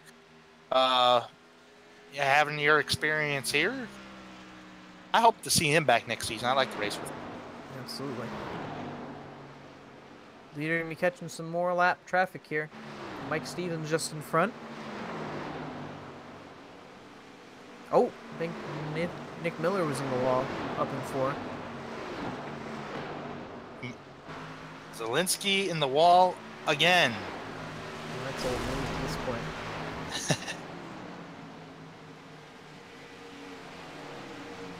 48, that would be Nathan Velez.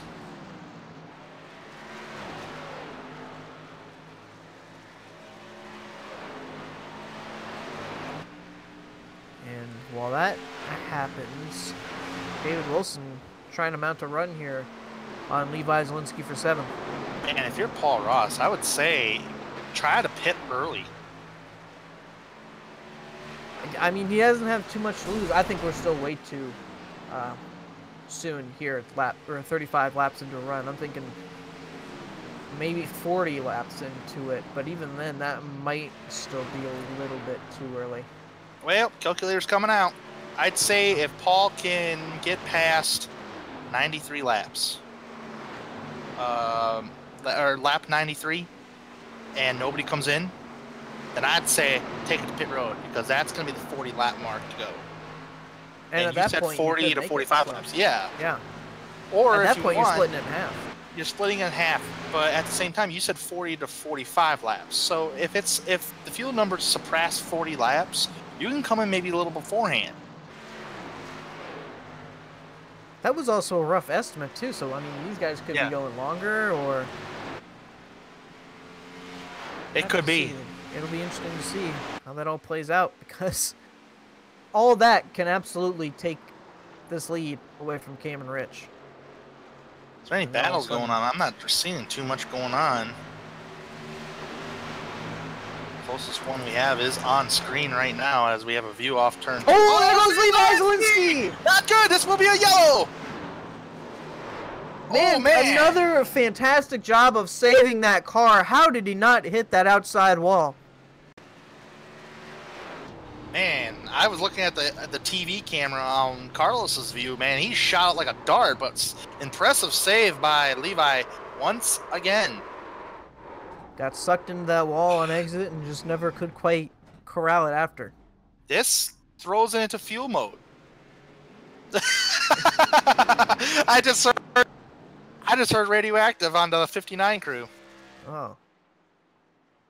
She's I can't repeat it on air. No, I can't. All right, well, everybody coming down pit road. I'm thinking we're probably in the business of making it here, yeah. I think they'll be okay, because you can save a pretty good amount under the caution flag. But this is the problem, though, is this kind of threw out the green flag strategy. If Paul had anything for a strategy. Yeah.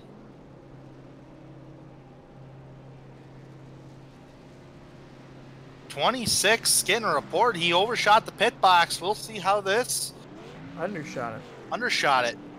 Excuse me. Let's see. Yeah, he did. He's going to lose 2 spots. Oh, I think Paul got it. Paul got second. I believe he did.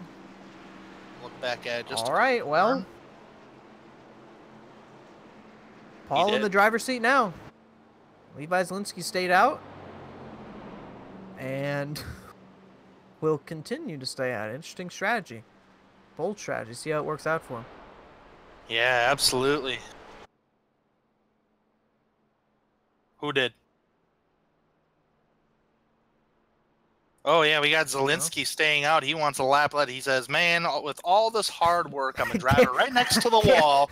I want to stay out and lead a lap. And Cameron says, no, you don't. And Levi says, no, I put in more effort in this race. You've been leading the charge.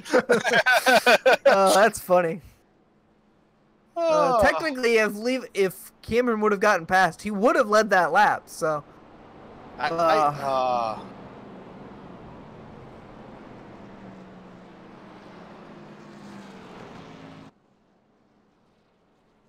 Well, so that'll put Levi up front at the moment. See if he comes down pit road this time. I have to imagine he's trying to break up Cameron's perfect race here. But either way, it's going to be an interesting restart. It'll put Paul Ross in the driver's seat here in second. The best he's going to restart all race so far. Don't stay out, Levi, because I got to give you some more dirt. Okay. I saw you hop into his channel. Yeah, I just wanted to give him some crap. Yeah, I just wanted to joke with them. Just bad. We love you, Part of me Levi. really wishes that Cameron would have led that last one, but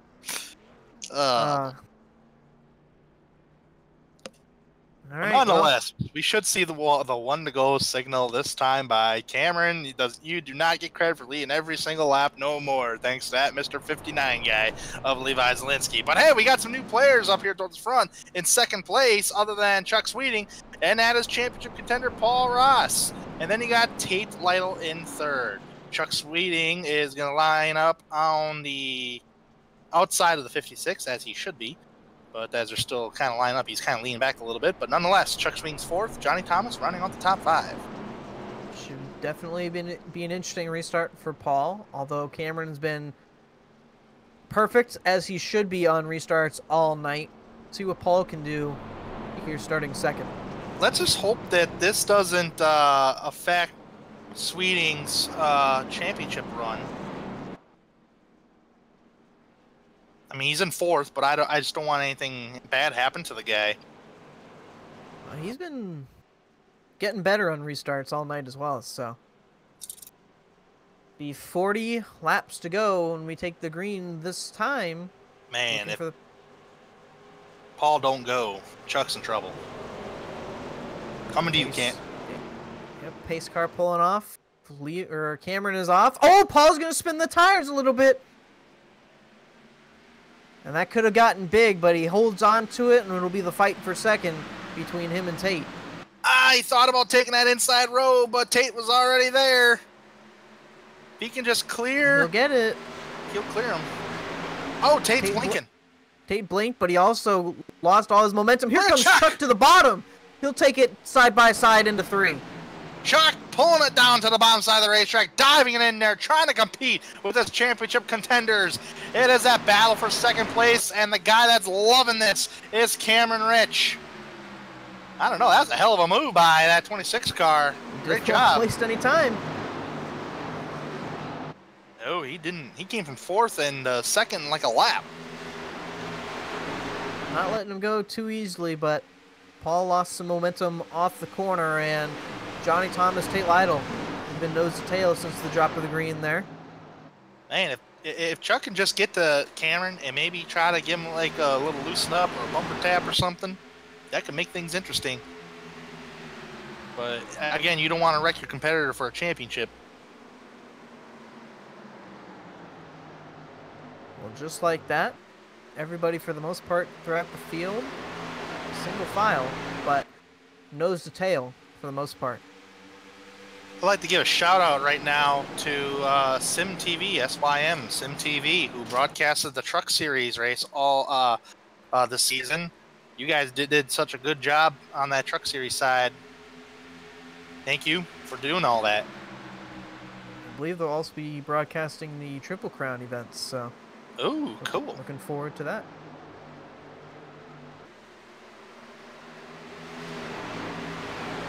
See, Chuck, he's closing in. I'm watching it. Man, Tate Lytle's blinking bad here. I was going to say, though, he got some good momentum down that back, but unfortunately that blink looks like he'll cost him that spot. Got on the gas pretty good in the middle of 3 and 4, but not quite enough of a run to get to Paul.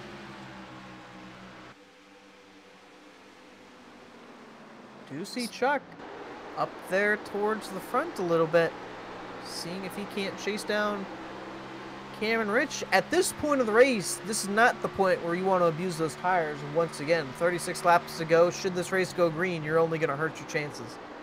See, Cameron Rich has not really left his line since the drop of the green flag. And I think Chuck, man, he's sliding up the track. He's going to lose a little momentum here. That was the extreme bottom, hugging that yellow or that white line. Haven't seen that from too many guys here tonight.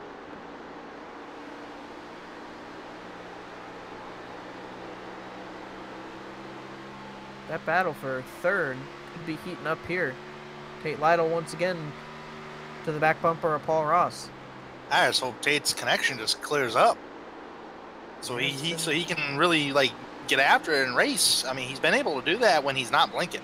When he's blinking, he's really taking it easy, making sure he doesn't get into anybody, which is great. Which is great racing on his part.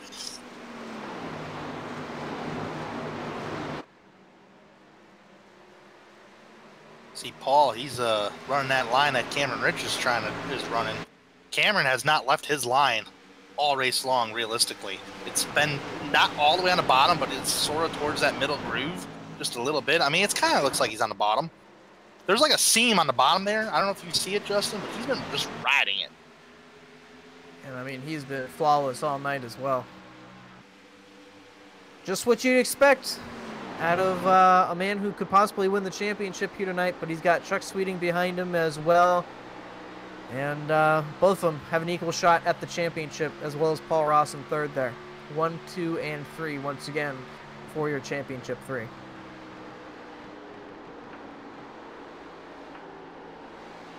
And I do see that seam you were talking about, and like you said, he's basically been riding that the whole night. I see Chuck. He's starting to fall off now. And Tanner, he's slowly falling into the clutches of Paul Ross here, it appears.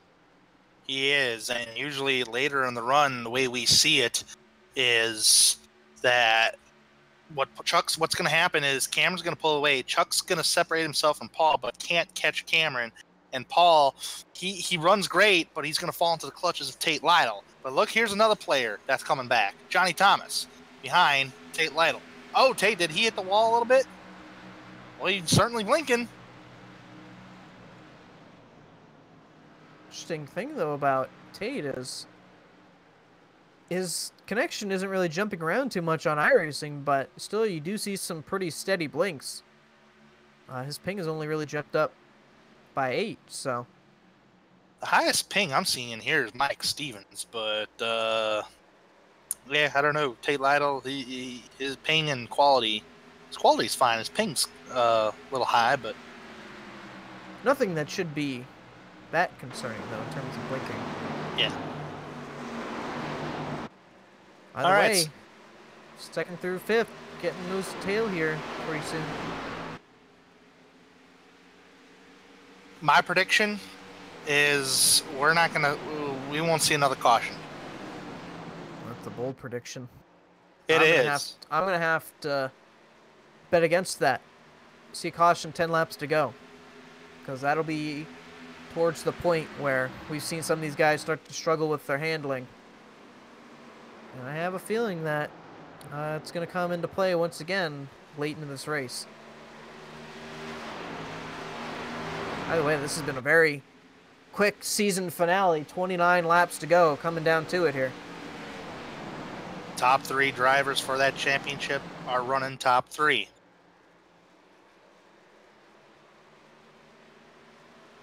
Johnny trying to hunt down Tate Lytle here. I think Paul was a little loose off corner number 4. Lost some momentum, and will Tate take advantage? He will not. Well, this area right here with Paul, Tate, and Johnny is the biggest part of the racetrack as far as battling, even though they're not side by side yet.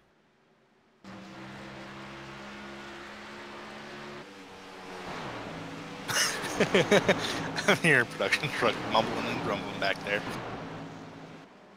But Johnny, he's kind of chose a different line. He's on the bottom side of the track. Nobody really battling here. Paul again, fishtailing it. That's, I think, may lose him third spot. Nope, Tate's not going to take advantage once again. But he's been there, waiting for that one mistake. Oh, and there might be that mistake. Loose off corner number 2, but still doesn't take advantage of it. Not close enough. I don't think he can do nothing right now. It's just that he's waiting for that big moment.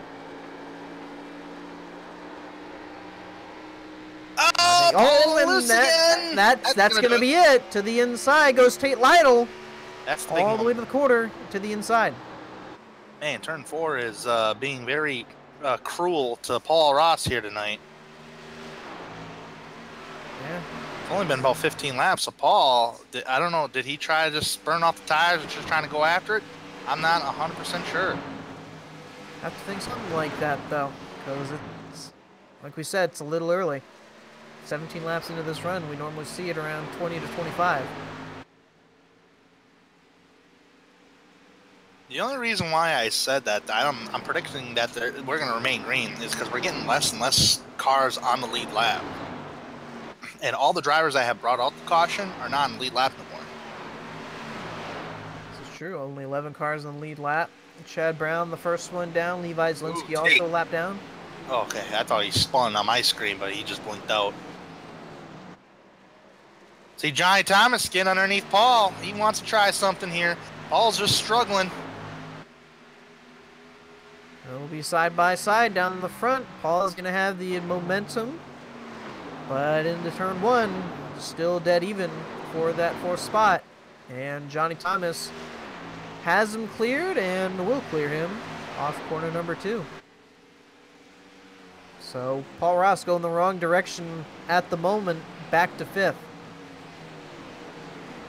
Tanner, I'd have to believe that. He was probably pushing a little too hard. No, he restarted 2nd, probably trying to get the most out of the car, but pushed it a little too hard too early. As we already saw, loose off really both corners. This is the worst run right now of the night for Paul Ross, the lowest he's been since earlier in the race. Otherwise, he's practically been either in 3rd or 4th, battling with Tate Lytle, but now with Johnny Thomas coming back up into the mix, and Ross is struggling. This is the lowest Ross has been, the lowest he's been in a while here tonight. Cameron Rich has not relinquished that line that I see other drivers trying to run, but they just can't run it. Talking about Paul there, the lowest he's run in a while. That's not too bad. Still in the top 5 there, so. He had a good season. He really did. He did. I mean, I want to pull up his statistical numbers here for a split second. 4 wins on the season, I know that.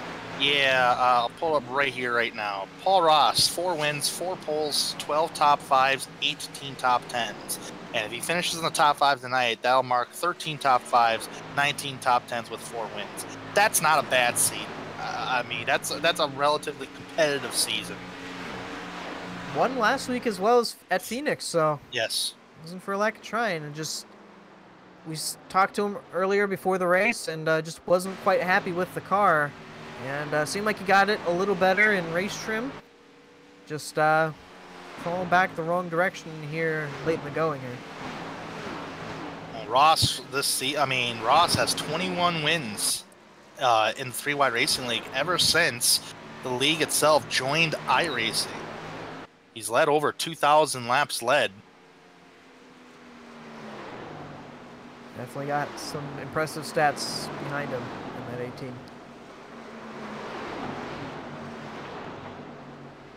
Battles for 6 is the closest battle on the track. These cats is between Nathan Velez and David Wilson. David Wilson, the biggest mover of the night, starting 17th, not taking the qualification time, not the 7th. But David Wilson as well came into the Cup Series a little bit late, but ever since he joined, he's been pretty solid. Oh, man, I call him VR guy, and that VR view probably on his Twitch stream got really loose off turn 4 there. I'm sure that Ed was shaking. My VR view didn't go quite as well here tonight, but that's a different story for a different time. So less than 20 laps to go, Justin. Yes, sir. And it's been a very quick race here tonight, dominated by Cameron Rich, and for good reason. Qualified up front on the pole, and hasn't let it go since, and exactly what he's needed to do here. Didn't get himself back in trouble, messed up with any incidents. Just been solid up here all night, and he is 18 laps away from winning his first 3-Wide Racing RaceKings Cup Series championship.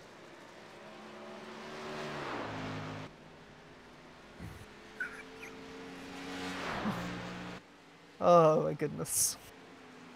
Tell you what, yeah, you can't deny Cam Rich's performance. He knew what he had to do to enter this race, and by golly, he wasn't really nervous. He just knew he had this track down path.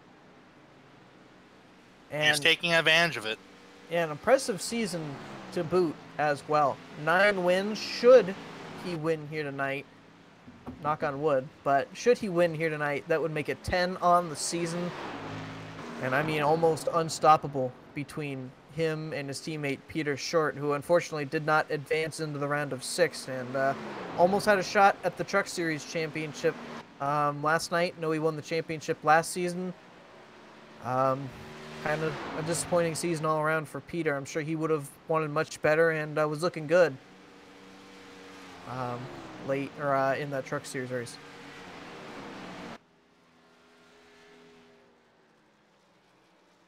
I think I accidentally exited out my camera view here, and I did, but we got the camera view here of Cameron Rich. We got 15 laps remaining here at Homestead. Well, how about the guy who's been running second all night for the most part, trying to chase down Cameron Rich? Chuck Sweeting, 4 wins on his season, and was the first to punch his ticket here to Homestead at Chicagoland, won that race over Cameron Rich. Just a slight mistake from Cameron is what cost him that win, but trying to, I'm sure he's already forgotten about that and has his eyes set on the prize. 15 laps to go here in the 2018 RaceKings Cup Series season.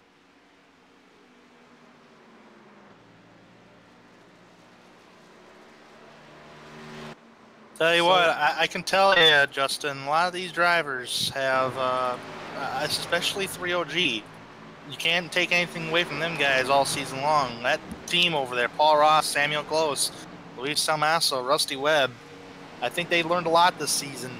All 4 of them drivers, on what's going to take to try to go for a championship. Absolutely, and unfortunately for Sam, he had been so close this season to getting that first win of the season. It didn't quite get there, but it was definitely a fantastic season for him nonetheless, and unfortunately, I'm not going to use that as an excuse, his issues late in the going, but I'm sure a minor setback that I'm sure he would have liked to do without. Chuck Sweeting has fallen off 3.5 seconds, but I am seeing Tate Lettle gunning down Chuck. Well, Tanner, your prediction may be right. 12 to go. Remember, about 4 laps to go, and we do not go back racing. It would end under yellow, so.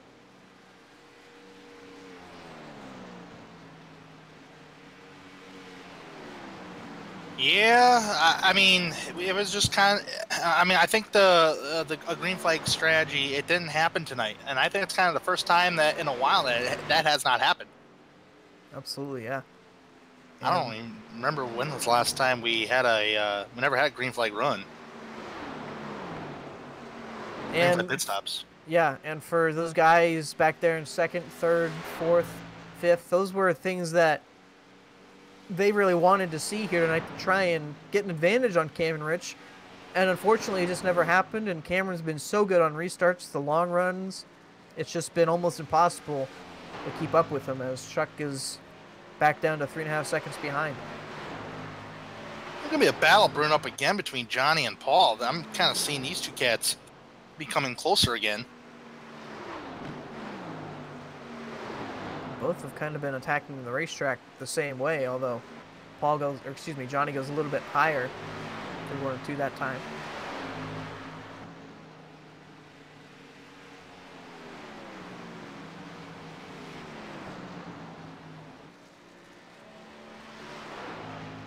Not want to see a yellow flag because it just seems like everybody is able at least to compete with them on fresher tires. Cameron Rich definitely has the long run car here tonight. There's no denying that. Yes, and Johnny all the way to that white line. Once again, see if Paul can't get by. I'm sure he'd want to finish a little bit higher than 5th, knowing that 4th position is right there. right now at this point, unless caution comes out, Paul just wants to get the best finish possible. But I mean, like I said at the top of the show, just because you're in that championship mix and you don't win the championship, it doesn't defy who you are as a human being or a driver. I mean, you're fast. Absolutely. There's ways to beat that competition. And I'm sure for the most part, for Paul, let's see, really gets loose off turn 4. But either way, struggled in practice, struggled in qualifying, came out here, he was fast. I'm sure either way. That's a small victory for Paul, not the ultimate victory that he's going to want here tonight, but either way, got to feel good about being able to come back and run up there as high as second here tonight. Definitely had a fast car. Yeah, and as well as Chuck Sweeting, too, man. I mean, we can't forget about Chuck. He's had a whale of a season so far this season. He notched up a couple of wins, 4 wins, just the same amount as Paul Ross did. You know, he's had a good season as well. So, Chuck, I hope he comes back next season because if he does, he'll be a strong contender. Yes, and coming down to it, Cameron Rich down the back straightaway. This time around, it'll be 5 laps to go. And when we get to the line, that'll be it. We do not have 1 lap shootouts here in 3 wide. So at the line, 5 laps to go. The next flag will end this race as the 83 of Johnny Thomas really loose off turn 4 just behind. I did say we weren't going to get a caution, and Johnny, you don't have to curse that for me, man. I was speaking out of being a veteran.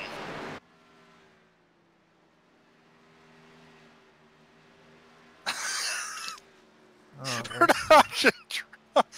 It'll be a war down in the old Kentucky.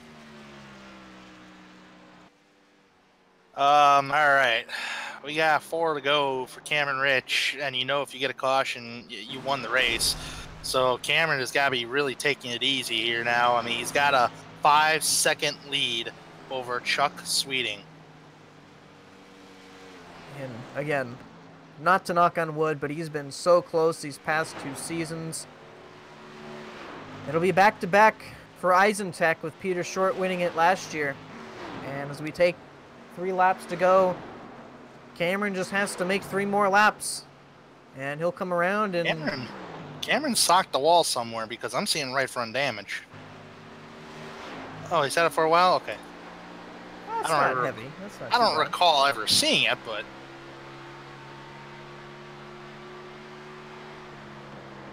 But what a season for Cameron. It'll be fun to go back and watch his live stream. He is live streaming at the moment on Twitch, so that's basically an into car as he gets a little loose off corner number 4, but 2 laps to go here in the 2018 RaceKings Cup Series season. Been a fun one, and it looks like the 17 2 laps away from finally getting crowned the champion. Nothing really producing. If there's ever going to be a battle, actually it just happened between Ross and Johnny Thomas. Ross actually got by Thomas for position, so moves Paul Ross into 4th. But nonetheless, coming off turn number 4, it is going to be Cameron Rich going to collect the white flag. 1 more lap, 1.5 miles to go until he is declared the victor of this race, not only the race itself, but the championship. He missed it last season, even though he had a very competitive 2017. He had a competitive 2016 as well. And now finally, and that word finally, as he goes through turns 3 and 4, Cameron Rich is now officially a 3-wide Racing League champion. He wins the race and the championship. Unbelievable. What a great, awesome season. I just heard radioactive from Cameron. All right. Let's pull up our championship winner as he's coming through the racetrack here. Let's bring him up. Cameron Rich, do you got a copy? I do have a copy, and I got a pace too.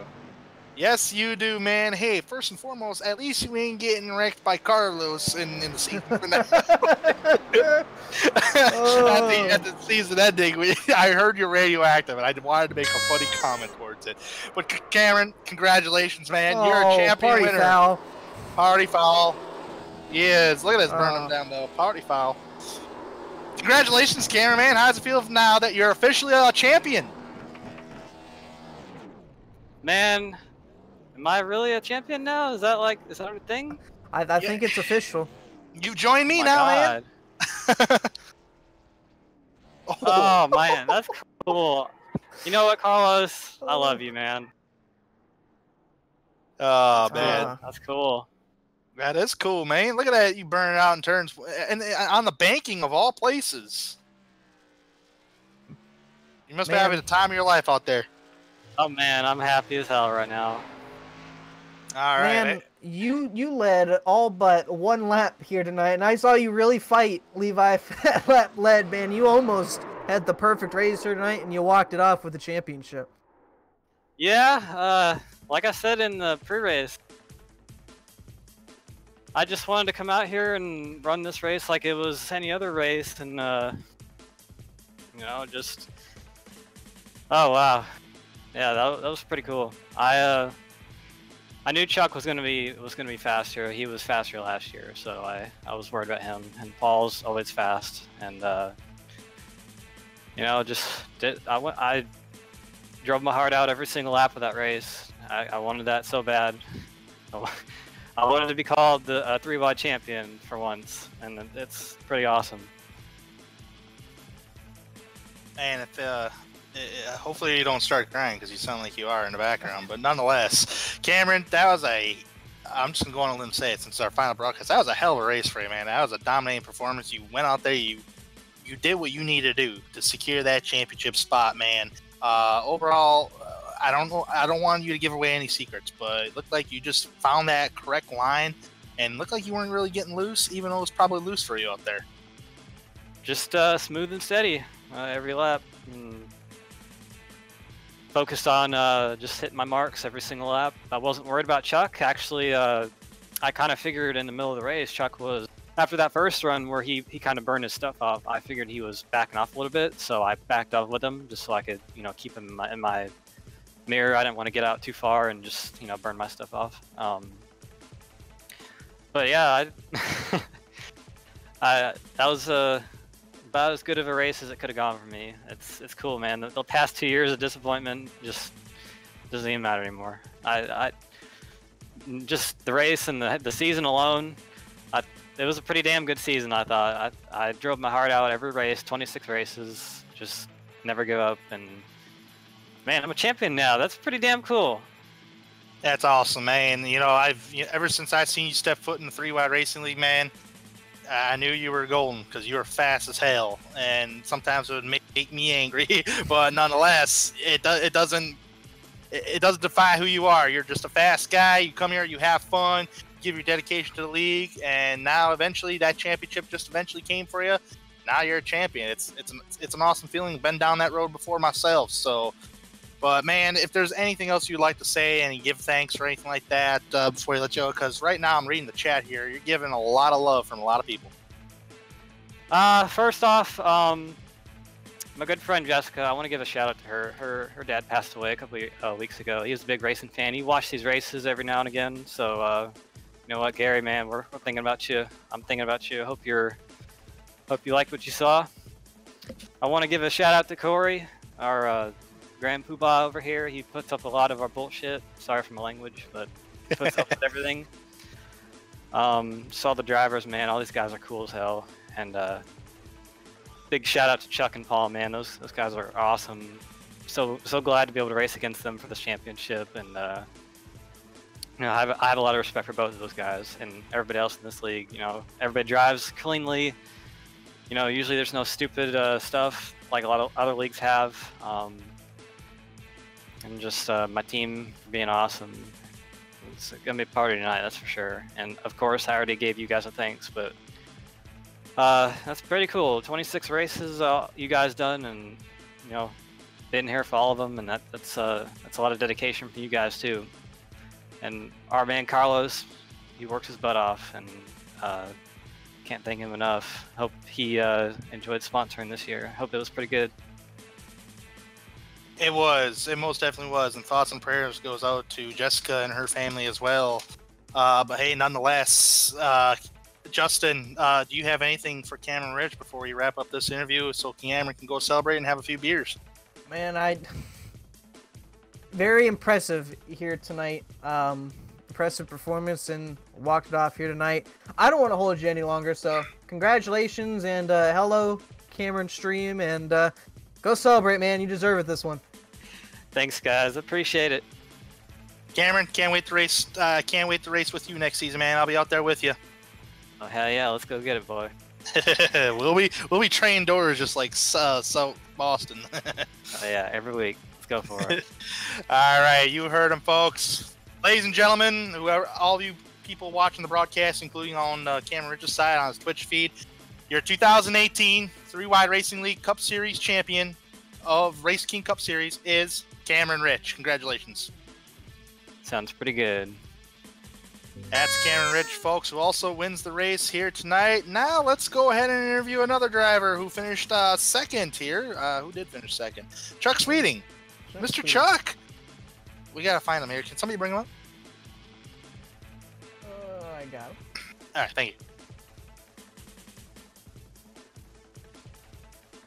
Chuck Sweeting, 3Y TV, got a copy. Yeah, I got you.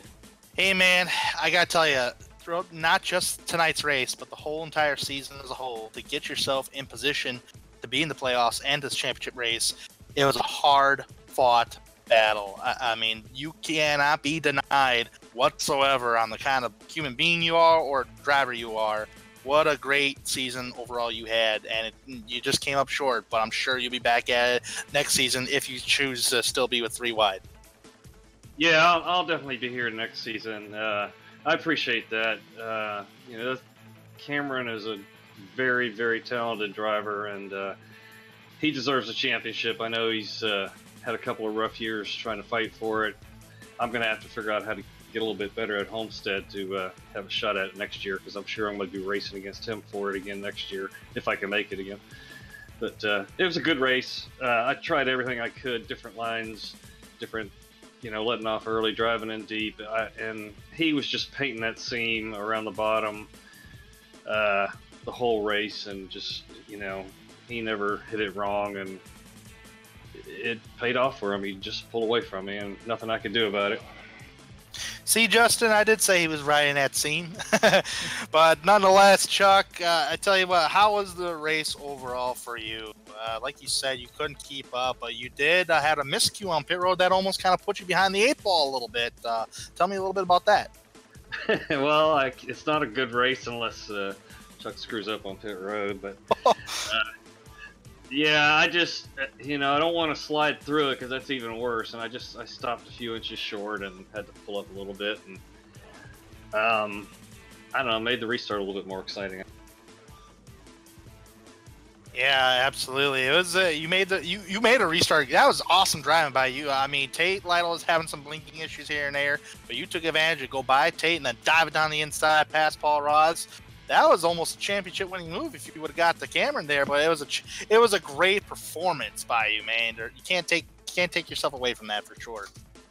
Yeah, I gotta thank Tate too for giving me plenty of room, letting me go one time, and you know, just letting us chase guys race it out. And it's been a pleasure all year with all these guys at 3 Wide. Paul's a great driver, and you know, I've never been in a league where the racing is so clean consistently week after week, and Corey does a great job putting the show together every week. Justin, do you have anything for Chuck Sweeting? Man, so close to Cameron so many times there here tonight. Seemed like it just missed a little bit. And saw this car, basically everybody start struggling later into the run. What was it that you needed to get to him? I just needed the talent of a much younger guy and the reflexes of a much younger guy. At 56, I'm not too ashamed to be able to run as well as I do, but I don't know. I'll evaluate over the winter here what I can try to do to improve a little bit and maybe quicken the reflexes a little bit, and maybe give him a better run for it next year. Well, either way, a fantastic finish for you here tonight. Second place basically all night, and a fantastic season for you. I wish you the best of luck come next season. Thank you. Yeah, I just want to thank Randall Fox Racing for all their support, and Corey with the league, you guys with the broadcast week after week. You guys do a hell of a job, and we'll see you next. Yeah, that's Chuck Sweden right there, folks, who finishes second here tonight. We thank Chuck for taking the time to talk with us. Second in the championship and second in the race. And we will see him next year the way it sounds. All right, now before we go one down to third place to the Tate Lytle, I want to talk to championship contender Paul Ross for his efforts on the season. And Paul Ross, do you have a copy? Yes, I do. Hey, and Paul, it was probably in your mind right now maybe a disappointing race, but you cannot take away what you have done this season in that number 18 Chevrolet in that Cup car for 3OG Racing and your race team as a whole. Talk to me all about it, bub. Yeah, it was a pretty rough race. I actually missed work today because I was having really bad back spasms, and they pretty much mellowed out until about 40 or 50 to go, and they started acting back up. But it kind of disappointing. You know, you always have hopes and dreams of coming in here and getting one of these championships, but Cameron ran a hell of a race. He had a hell of a season. I don't even know where to start practicing to get up to his speed level. I guess I need to run more leagues or a lot more official races or something, but between him and Chuck, they've been, you know, pretty unstoppable on these 1.5 mile tracks. So all in all, the season was good. I think we ended up with 3 or 4 wins and a few poles, so we can't complain about that, and just have to look forward to next season and figure out what we need to do to get faster.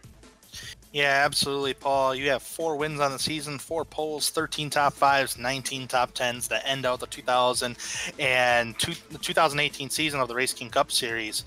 How was the race for you overall? You said it was a rough race. The car just wasn't handling to your liking. I know you've talked with Justin beforehand. I mean, how was it? It just seemed like turn 4 was your struggle point. With us running the realistic weather, these cars are so setup dependent, and a couple temperature degree difference kind of throws them out of whack. Pretty much all season we've been fighting between a tight and an extremely tight car, and then we came here and it was 100% opposite. It pushed really bad the first half of the turn, then you could feel it start to free up, and then on exit it was just loose. So I don't know, hopefully we can pinpoint kind of a weather setting that we can run next season that'll give us a little bit better racing all in all, so we're not fighting the extreme tight or fighting the extreme loose. I think it put on a lot better racing as a whole, but who knows? We're going into the off season. I'm sure it'll get brought up and discussed in a drivers committee. Yeah, it probably will, especially with the kind of a curveball that the league will probably be thrown at, because there has been a lot of talk that day-to-night transitions is coming out in this upcoming build in December. I cannot 100% confirm that. iRacing has not officially said that it will be, but I mean, that's the way it's talking about. So that could, you know, throw the weather settings and the car handling the car a little bit of a curveball, since you have the temperature changes as the race goes on. So it's definitely interesting to see what 2019 will bring for you guys. Is there any future plans for you in 3-wide racing? I know you and I have talked in the past that you were going to be doing some cup and hopefully some truck again. Although, what's your future plans? I would love to run full series again.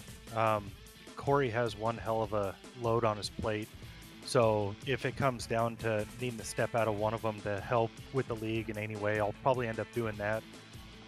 Best case scenario, I'll be returning next season for Team 3OG in the number 18 Chevy.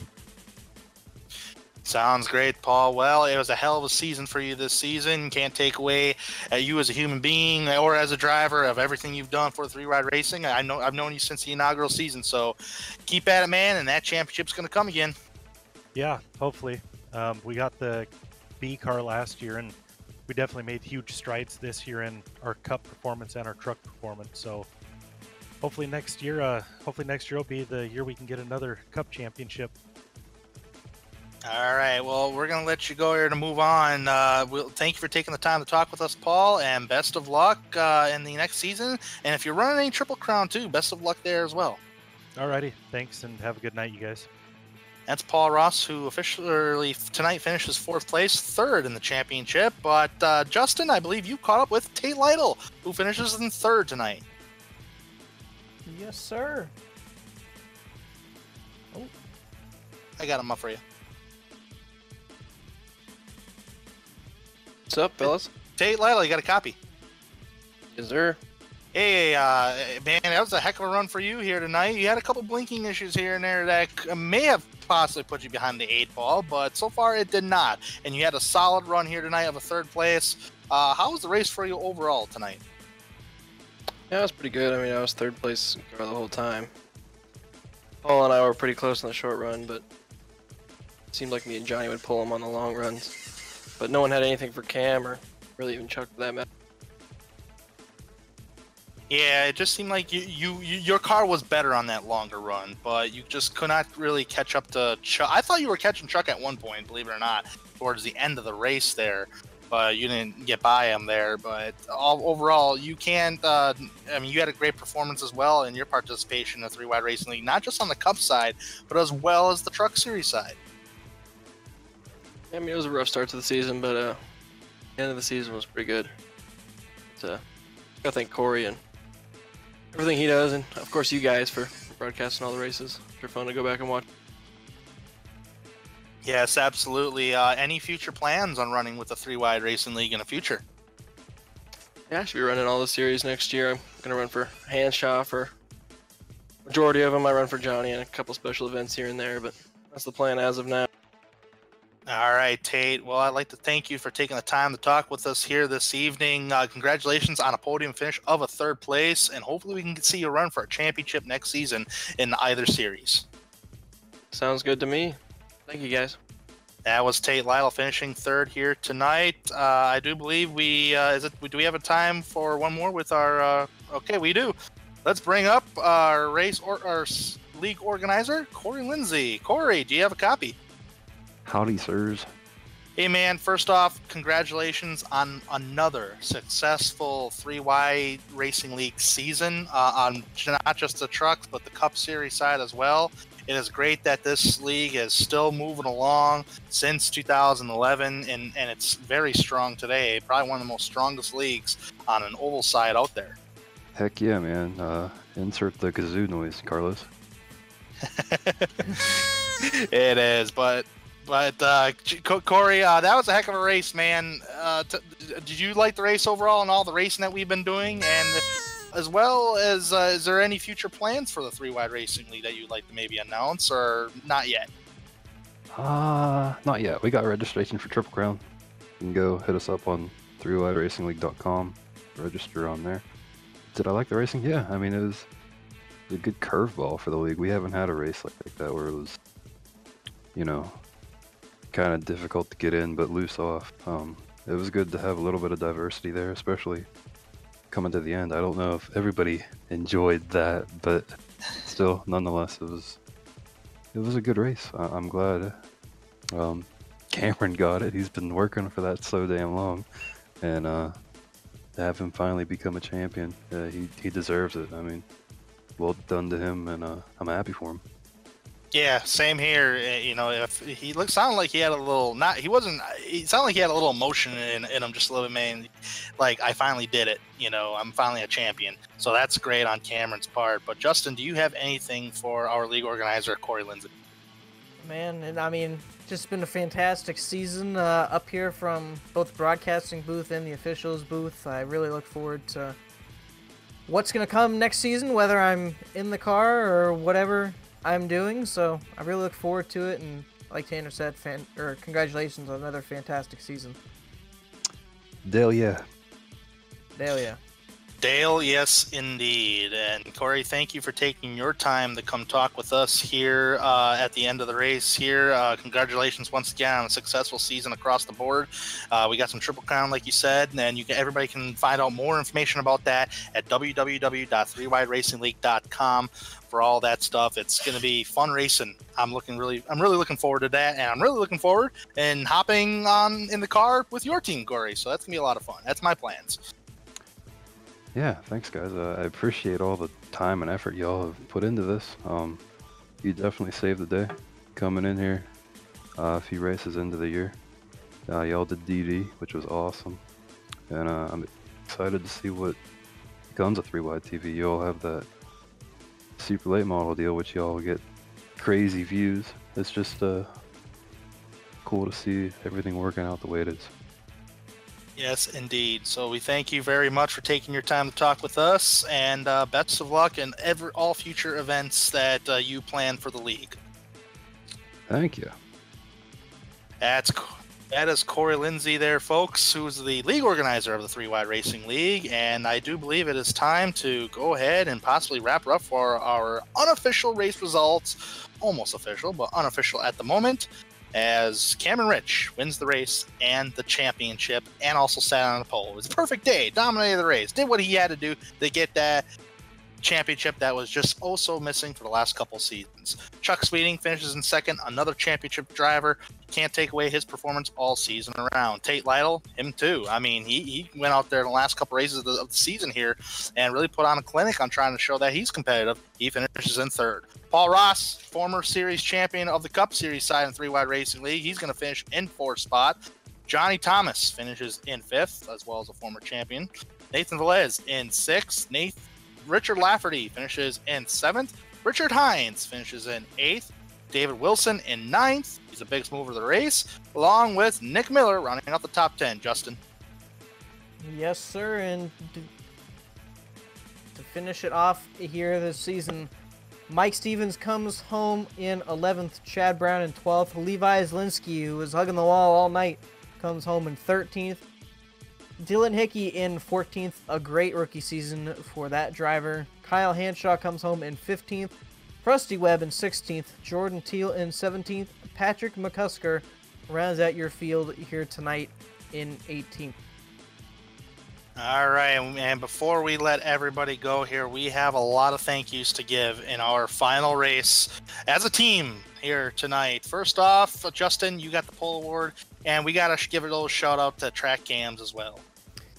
Yes, sir. Tonight's cameras, awesome cameras provided here tonight by Track Cams for Gourmet. You can find more information or download the pack at www.trackcams22.com or facebook.com/trackcams. Want to thank Drive for Suicide Prevention for the Drive for Suicide Prevention Pole Award, and Thomas Morris from OCR TV for the graphics package you saw here tonight. And thank you to RaceKings, who sponsors the 2018 Race King Cup Series. We hope they come back on board for 2019. It's been a whale of a season, and we hope you guys come back for another action-packed season. Thank you very much to the league organizer, Corey Lindsay, for putting on this racing league since the inaugural season of 2011, and it's still going strong today. So thank you very much, Corey. 3Y wouldn't exist without you. And as well as its drivers who participate in the league every single week. Tonight we had 18 drivers that showed up for tonight's event. A pretty good call for a championship race. I think the truck race last night, we had 20 trucks start that event. So it was pretty cool to have. To see everybody come out and just have fun and just race. As well, thank you to the team. One last thank you to both you guys, Justin and Carlos. You guys made the season extremely fun with all the behind-the-scenes jokes and all the mischief we get into before we go on air, and even including on air as well, too. So thank you, both of you guys, and I hope to see one of you guys, maybe both, back on the racetrack next season, because I'm going to be hitting the track starting in 2019 for the Cup Series side. And I don't know what you guys have future plans, but whatever it is, I wish you both the best of luck. Yeah, definitely want to give a thank you to you, Tanner, and Carlos. Letting me do this, let me voice some words, watching some cars go around track. So, gonna have some more action here after 3-Wide season. Not gonna stop racing here, but definitely look forward to whatever 2019 might bring to me, whether it's on the track or whether it's back to the officials booth or whatever it is. I'm still not quite sure, but definitely thank you to Carlos for everything you did this season, putting this all together, and Tanner as well. Thank you. Hey, yeah, absolutely. And don't go, if you think you're going to have to wait till February-ish or maybe March until another 3-wide action-packed racing is on broadcast, you don't have to look any further. We still have Triple Crown to run this the rest of the season here. That first Triple Crown race I'm reading on the website here is at Eldora Speedway. The Triple Crown is on Sunday, November 25th, 2018. I do believe SimTV has that covered, if I'm not mistaken. Mm-hmm. Okay, so SimTV does have that covered. So please check those guys out for future 3-wide Racing League action. All right, folks. Well, until next time, we will see you later.